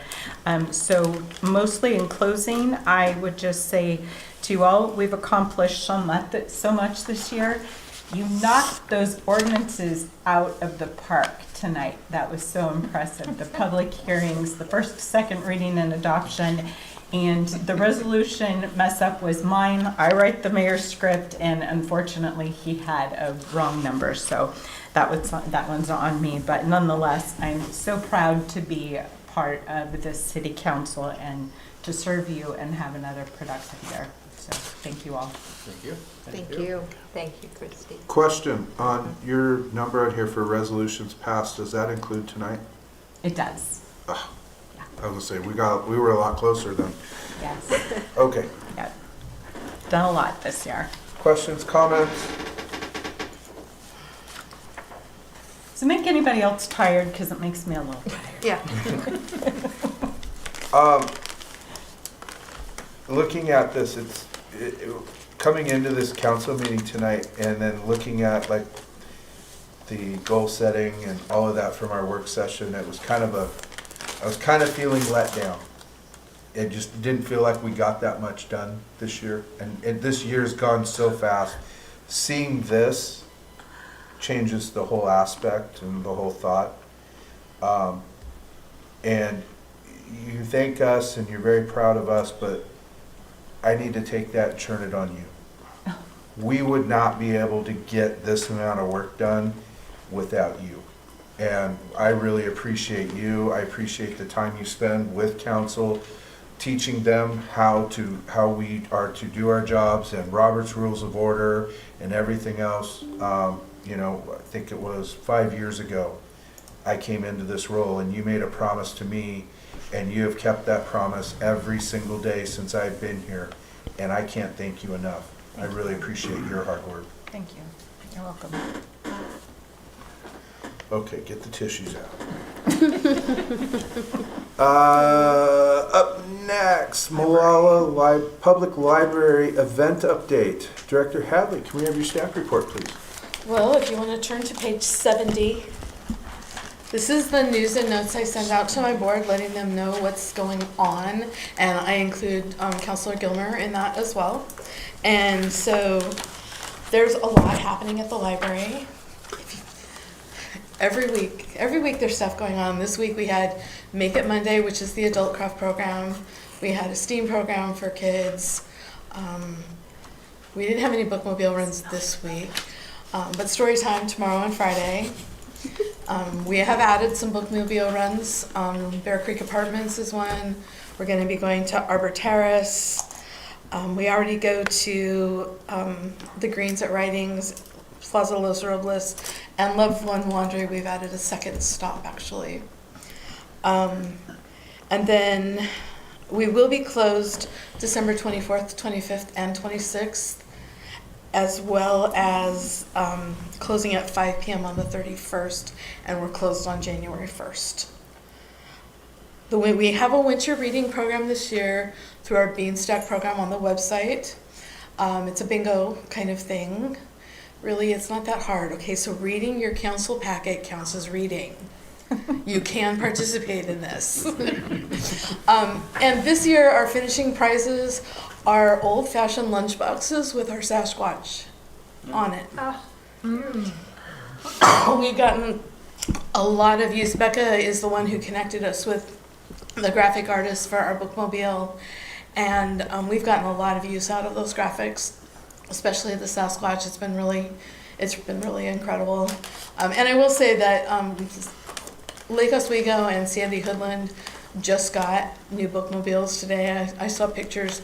We still have the best looking one around. I am so grateful that we were able, through the ARPA funds, to be able to get that bookmobile, and I still think ours is the best in the county. I think Oregon City's got one coming at some point, and a couple of the libraries are thinking about it, but really ours is the best. So thank you for that. Our next board meeting at this point, we're planning to be in February. That's when we elect officers. And then, next Monday, for you Jane Austen fans, Madeline is throwing a ball, and she is encouraging people to come in period costumes. So for those Regency romance lovers and everything, she's got incredible decorations. Like, she's made these chandeliers, and it's gonna be, and she's bringing someone in to teach dancing. So you got English country dancing, and so come and join the fun. And is there anything else? Okay. Perfect. Well, thank you. Chief will be there. Any questions, comments? From them? No. No. Sorry. Well, Side conversation. I will. My apologies. We'll work our way around this room with staff. Ms. Murphy, do you have anything you'd like to report tonight? I do not. Thank you. Cindy? I would just like to say that we did finish our audit, and some of you got the notifications of that. I'd just like to say that this is our third time not having to file an extension and being able to file with the state on time, which is kind of a big deal. The first meeting in January, I'll have the hard copies to you with my condensed report, which is called my PAFR, ready for you to review. And the auditor will be on site here at the next meeting, the first meeting in February. So once you get all that information, if you want to collect your questions, she'll be here to answer those. Or you can always contact me as well. Yes, sir. And as a reminder, especially for those of you who haven't read an audit report like this before, they write in some sort of foreign finance ease. Okay, so you're reading it and you think it's bad, but it's not.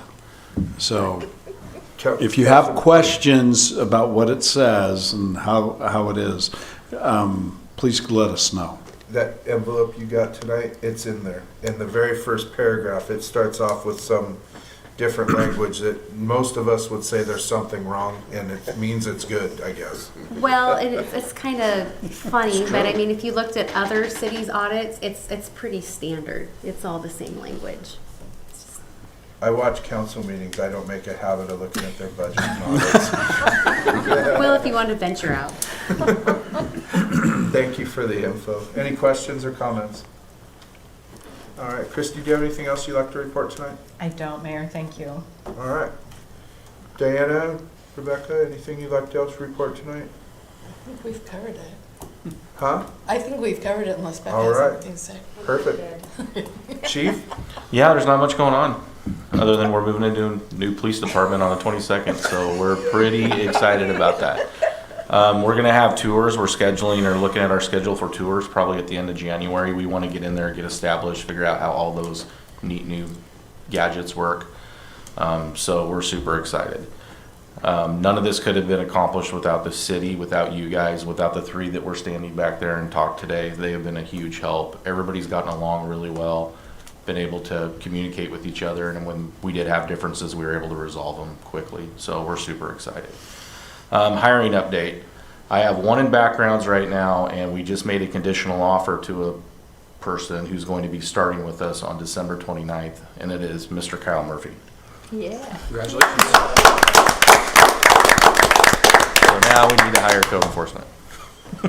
So that means you were hired by the police department. Yes, sir. So what does that mean for, do you have to go to academy? I do. And I've already been once, but my certification lapsed because it's been too long, so I am a held back senior down there. Two-term senior. Super senior. Yeah. That's great. Have you gotten your dates yet? Yeah, I start academy January 5th. Yeah, believe it or not, we got him in the academy within a week of hiring him, which is absolutely unheard of. So Wow. we're super excited. Yeah. That's incredible.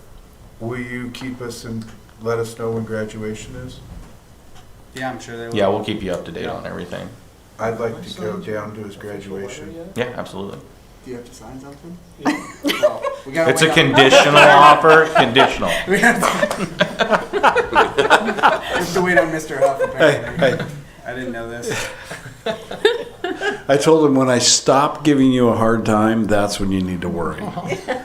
Hey, Kyle, I know who his boss is. You're good. And we have another one in background. We're hoping to get the background packet back before Christmas. And so if everything goes good with that, we're looking at end of January. And then that leads us into the new year where I have 2 more retiring. So we're just gonna be in a constant flux of hiring, so. Another update, you guys all remember the tragic passing of our canine Benz. I'm happy to report we have a new police canine. Oh, that's awesome. So the only reason you haven't met him yet, he's only 16 months old. We picked him up from Adlehurst Kennels in California. He's with his handler right now, same handler. But he's a very young dog. If you guys remember right, Benz was an experienced dog that came to us. So the handler will still have to go through a handler school, and he's gonna take a lot longer to bond with this dog. So he probably won't be in the public for at least 4 to 6 months. And then the training, of course, is 6 weeks. So I can't give any hard dates of when he'll actually be deployable, but we have him, and we're working with him. What's his name? Ito. He's a Belgian Malinois. Cool. Best news ever. Thank you, Chief. Very exciting. Very excited. Questions, comments? All right, Ms. Corthell? Thank you, Mayor. Good evening, council. So I've got a lot of folks to mention after yesterday's storm we had. I mean, pretty much your entire public works crew, was here, till 8 p.m. last night. From your maintenance folks, going around town, clearing catch basins, clearing up different drainage ways and everything, trying to keep any water down that they possibly could. Your water treatment folks, making sure that they were kind of feathering the gas and the accelerator on producing water, because that can be kind of a dangerous situation when the river's running at the level that it was. And of course your wastewater treatment plant folks did an excellent job. We saw some pretty increased flows into the wastewater plant, but once we were able to mitigate those through some pumps. We just picked up about 2 or 3 months ago a junk pump that we didn't have. That was something that the city really needed to have, and of course Mr. Kelly was ahead of the game, and so we were able to get right on that, get that pump into the bypass and get pumping up into the lagoons to avoid a sewage system overflow and fines and of course environmental hazards and that sort of thing. We also did rent a couple more pumps, went out and picked those up, which is fairly common practice for us when we need these sorts of pumps because we don't need them very often. But we were able to figure out once the water receded that some of the construction difficulties had impacted one of the bypass pipes, and we were able to clear that out. So when we have the heavy rains next week, we don't anticipate the level of issues that we were having because we were all running pretty fast to try and make sure that things were staying, the wheels were staying on. So all those guys did a great job. I'm a little gassed, if you can tell. So we were going very, very hard. Avoided, like I said, any sort of major detriments. Of course, there was some water in some areas. Those are great for us to identify as we're in the stormwater master plan and looking at that sort of stuff. But comparatively speaking to a lot of other jurisdictions, we fared very, very well. For instance, some other cities who I won't mention are pumping raw sewage directly into the river, and right now because of their overflows and that sort of thing, and we did not do that. So that's just a testament to the hard work and dedication of all the public works staff and those folks out there. We had Sam and Landon out going upstream to figure out where we had any potential pipe issues. We had Adam and his crew running around like crazy, like I said, clearing stuff out, and then of course the wastewater treatment plant folks troubleshooting and mitigating issue after issue, and they got it all done. So I want to pat them on the back or give them a shout out. And I guess this is my last chance to kind of shout Mr. Murphy out as a code compliance officer here, so I think I'll take it. So you guys know the state of the code compliance program to some degree when Kyle came here, but you weren't down in the weeds in it the way that I was. Obviously, it's not really what you do. But Kyle turned a non-existent program into a top-tier program, and he did it almost unilaterally. He had a little bit of help from some people, but he did a great job and has pretty much cleared a backlog. The impact that he's made on the city is visible. You can see it. You can see it as you drive into town. There's no longer a junkyard where there used to be one that wasn't supposed to be, and a lot of other really good things. And he also did it in a way that I think is very, very commendable. It wasn't a antagonistic method. He worked with people when they allowed him to work with them, and if they didn't, then he took the measures that he needed to serve the role that he was hired to serve. So Kyle's done a great job. I'm certain he's going to do a great job for the next couple of weeks, but he's going to be sorely missed, and we are going to be looking for his replacement. In fact, we've already got an ad out for that. There's a lot of other project updates, but I think I'll spare you on those unless anyone has any specific questions, because there's just so many that I don't even know where to start. That's why I produced that report, because it fits better into a 12-page document than it does right here in the meeting. So if anyone has any questions on a particular project, though, excuse me, I'd be happy to answer those naturally. Questions or comments? I have one question, Mark. These pumps that we rented, is that something, I always get leery because those are the types of things we need in an emergency, and then we're at the beck and call of a rental agency or rental service if they have them. Is that something that we should look at as a goal to get in our inventory for down the road?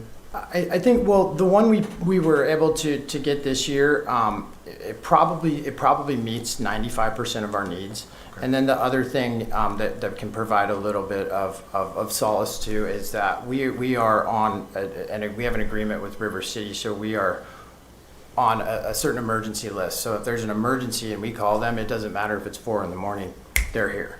Okay. And so we rely a little bit on their capacity just because those pumps are so expensive, right. Shockingly expensive.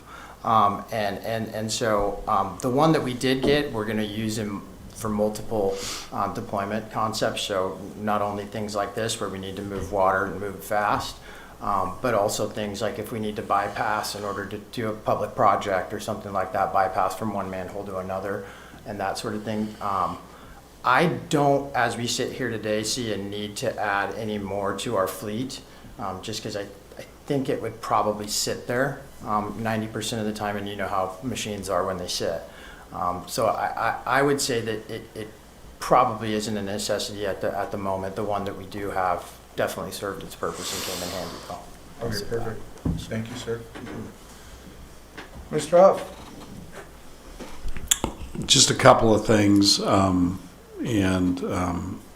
want to reiterate what Max said about our compliance program, the fact that we really had almost a non-existent one, or whenever somebody had time to deal with things. And I also want to commend Kyle on how he dealt with our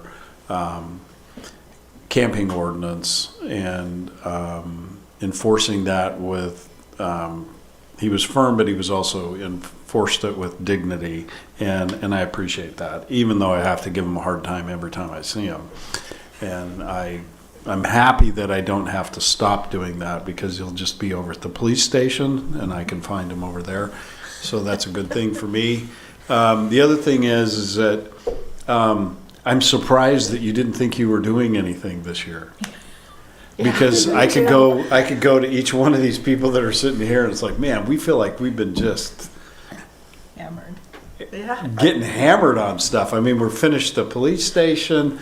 We got walls up at the wastewater plant, and Max submitted 14 different HNAs, and they keep getting sent back, and we have that to work on. I know that the difference is that years to dealing with the camping ordinance, yeah. you know, That's true. The year with the camping ordinance, we were very, very busy as a council. We had a lot of people here, and there was a lot of consideration and time, and it just seemed like it was very flawless, and that's a testament to you guys. Yeah, but despite all that, you guys have been busy too, you know. So, and we appreciate that, because we can come here and get things done and make stuff happen. So the only other thing I wanted to bring up was I put this at your desk in front of you. Actually, somebody else did. One of my people did that. One of my people, one of my people, Christy. My person. I just wanted to, I wanted to show you, Sue, this is one of the things that we've been kind of doing. Like right now we have a Christmas one out, if you haven't noticed. It's green and yellow. It's got some holly or something on it. I don't know. But in January we were going to start using this, and I wanted to throw that at you. If you have any concerns about it, let me know. You don't have to vote on it or anything, but I think it's pretty cool. Are we going to plan anything around that? I don't know. That would be, I don't know. Mac's going to plan it. I heard she's pretty good at interior design. Can you decorate? I don't know. I mean, we could do something maybe in conjunction with whatever they do. National. Huh? 4th of July. Yeah, it'll probably be part of a parade or something. So that's really all I had. Perfect. Thank you, sir. Councilor Basenius. Oh, there's a lot tonight. My comment, we had a great time at the Chamber of Commerce tree lighting event this past weekend. Very, very fortunate. The weather held out. The tree got lit on time and appropriately, so that was a big win.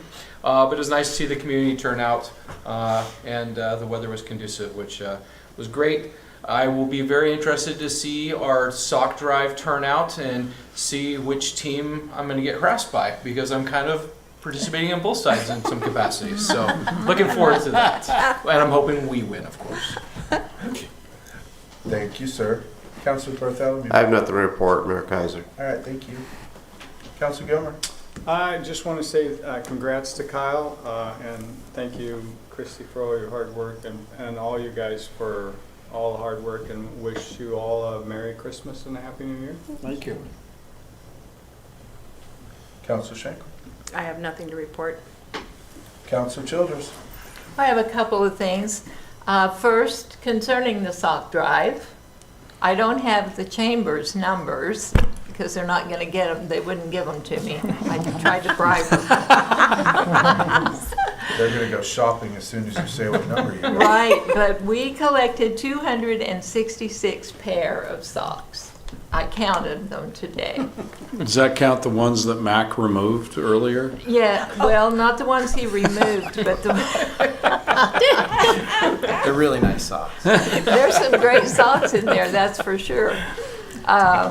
So that was a fun thing to do, and I'll be anxious to see how the chamber does. And that'll be announced at the meeting tomorrow morning. Correct. That they have. Yep. Okay, what time is that meeting? 8 a.m. 8 a.m. at the fire station? Correct. Okay, thank you. And another thing that I've had constituents ask me about is the winter banners that are not up. Oh, yeah. Yeah. As you probably know, right now PGE is doing lots of work in town. They own those poles. And they got their engineers working on things, and they don't want us going in and working under them, you know, where they've got wires hanging and everything like that. So that has delayed the swap out of the banners, and we will probably just have to live with that this year. I've had people asking me about it, and I learned today that that was the reason. So, other than that, I wish you all a very Merry Christmas and congratulations, Kyle. And thank you for the job that you did as Code Compliance Officer too. It's really interesting to see some of the neighborhoods and neighbors that got their places cleaned up and all of that. So, Thank you. yes, you're welcome. That's it. All right. Oh, and I have to wish their mayor an early happy birthday. He's having a birthday next week, so. Thank you. Yes, you're welcome. Council President Vermillion. Yes, that birthday is Monday, the 15th. Anyway, yeah, yesterday morning about 7 o'clock, I pulled up to Molalla Elementary School realizing I needed hip waders to get to that building. And at that point, I also realized that our Public Works Department was going to be working their tails off, and they did. And my hat's off to every single staff member, Public Works member that had anything to do with what was going on yesterday to get it cleaned up. Also want to point out, Kyle, you've done a fantastic job. It is visible. You can drive through, just like you said, it's gone. You know, some of these eyesores, they've disappeared, and people in the community do appreciate the work that you've done. You've heard it before, you're treating people with dignity, and it shows. It shows in the way they comment about you from the public. They appreciate the work that you've done. So thank you, and I can't wait to see you on the other side. So Merry Christmas to everybody here, especially you, Dan. We want to make sure that you get that graphic artist working on. Anyway, we'll leave that to some other time. But yeah, and Happy New Year. Looking forward to working with all of you this next coming year. We've done a lot this year. It went by so fast, it was a flash, and here we are again looking at another year to go. So, thank you. Sir. Sorry, Mayor, can I have one save round? Yeah. I did want to also, on the flooding, so I want to make sure that people know that there's another 6 inches supposed to come down in 3 days next week. That's an astronomical amount of rain for this area within that time frame. So there is sand at Bolander Field. If you're seeing flooding issues on your property, you know, get out there. The sand's free for residents here. You know, grab some sand, fill some sandbags, and do what you need to do to try and help prevent what you can on your property. We also have kept a list of folks who reported issues so that we can follow up and see if they're a city-related issue or something that the private property owner is going to have to deal with on their own. But I did want to point that out. I forgot to mention that. We're going to get 6 more inches supposedly in 3 days next week. So the fun's not quite over yet, so to remain prepared. That's thanks. All right. Where do we start? We'll start off with the nice rain event. With everything that happened yesterday, there was kind of a shining light that besides staff that came out. I got a message from a Mr. Stephen Dean. He works for Riverbend Materials, which is, they supply rock and aggregate products, and he sent me a message, hey, do you guys want a free load of sand to help the community? And so I got that information to Mr. Corthell. You know, that's what community's about. That's what Mollalla's about. You know, these donations that come up like this just to help the community. And I just want to say thank you to Stephen Dean and Riverbend Materials for that donation, because, you know, obviously we went through the sand that we had, and I'm sure people probably needed more. So the other thing, if they run out of sandbags, you guys can go to Ace Tractor Supply. Don't call me.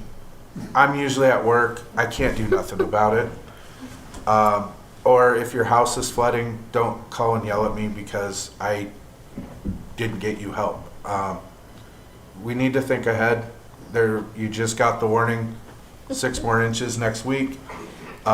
If your house flooded yesterday, start making sandbags now. We got to depend on ourselves at some point. The tax referendum's wrapping up. There will be a big news announcement either tomorrow night or Friday regarding the gas tax referendum. As far as Molalla goes, we ended up with almost 6,500 signatures when it was said and done for Molalla Colton area, which is a pretty big number. So very, very thankful for all my volunteers. Mr. Potts, appreciated your effort. I know you'll be at the press conference on Friday, and please enjoy that. I wish I could go. Let's see what else. Thank you to staff for all your hard work. Thank you, Chief. If I walk by your office and there's some weird mood lighting on, I will just keep on walking. Sorry, I had that one. I had to say that one for you. But Shade to be closed. Congratulations on it. It's Thank well you. deserved. And hopefully, you know, the past 2 chiefs will be down to get their tours in. Oh, they will be. Yeah. And I think we need a picture of like all 3 of you to put up on Agreed. the wall, because all 3 of you had a lot to do with that building. Mr. Huff, Yes. I want to take a minute to thank you. I've recognized, you know, our city recorder and staff 12 years, 13 years, Coming up on 13. 13 years you've been the city manager.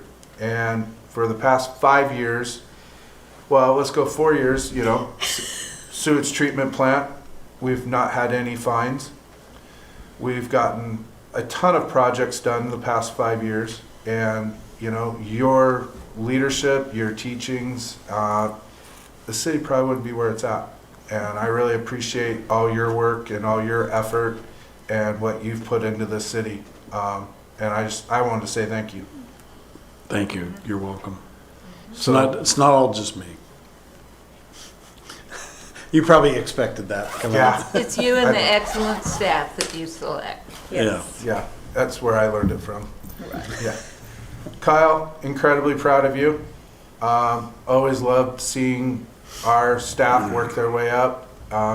You made the whole camping ordinance thing, resolution and ordinance, you made it so much easier for us. And again, staff like you make our job so much easier. And I really appreciate everything you've done. I was very glad to hear that you weren't going far, and you'll be hopefully working with whoever your replacement is to get them up to speed whenever they do find somebody good enough to fill those shoes of yours. By the way, I don't think your white Dodge gets to go with you, buddy. No. Thank on a cop car, though. Yeah. Thank you, Mayor. And I just want to say the leadership here is part of my decision to stay, because believe it or not, there were other options.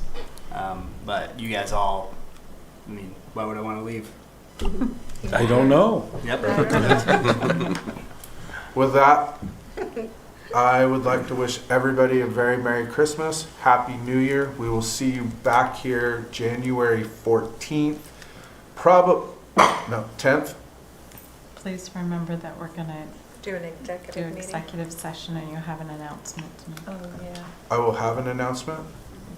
Refer to your script. Read your script.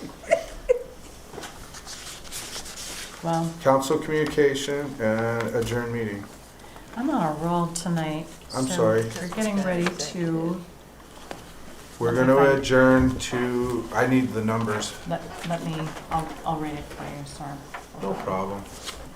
My apologies. You can go ahead and wish everyone what you'd like to wish. Oh, I while I already said it. Merry Okay, Christmas, Merry. Happy New Year, and All right, it's on our agenda. Ladies and gentlemen, we are going to recess into executive session held pursuant to Oregon Public Record Law, ORS 192.6602, letter H, to consult with counsel concerning the legal rights and duties of a public body with regard to current litigation or litigation likely to be filed. We will not be returning to City Council. This is information only for council's consideration, so we are going to adjourn this meeting at this time. and I will adjourn this meeting at 8:35. Thank you, Mayor.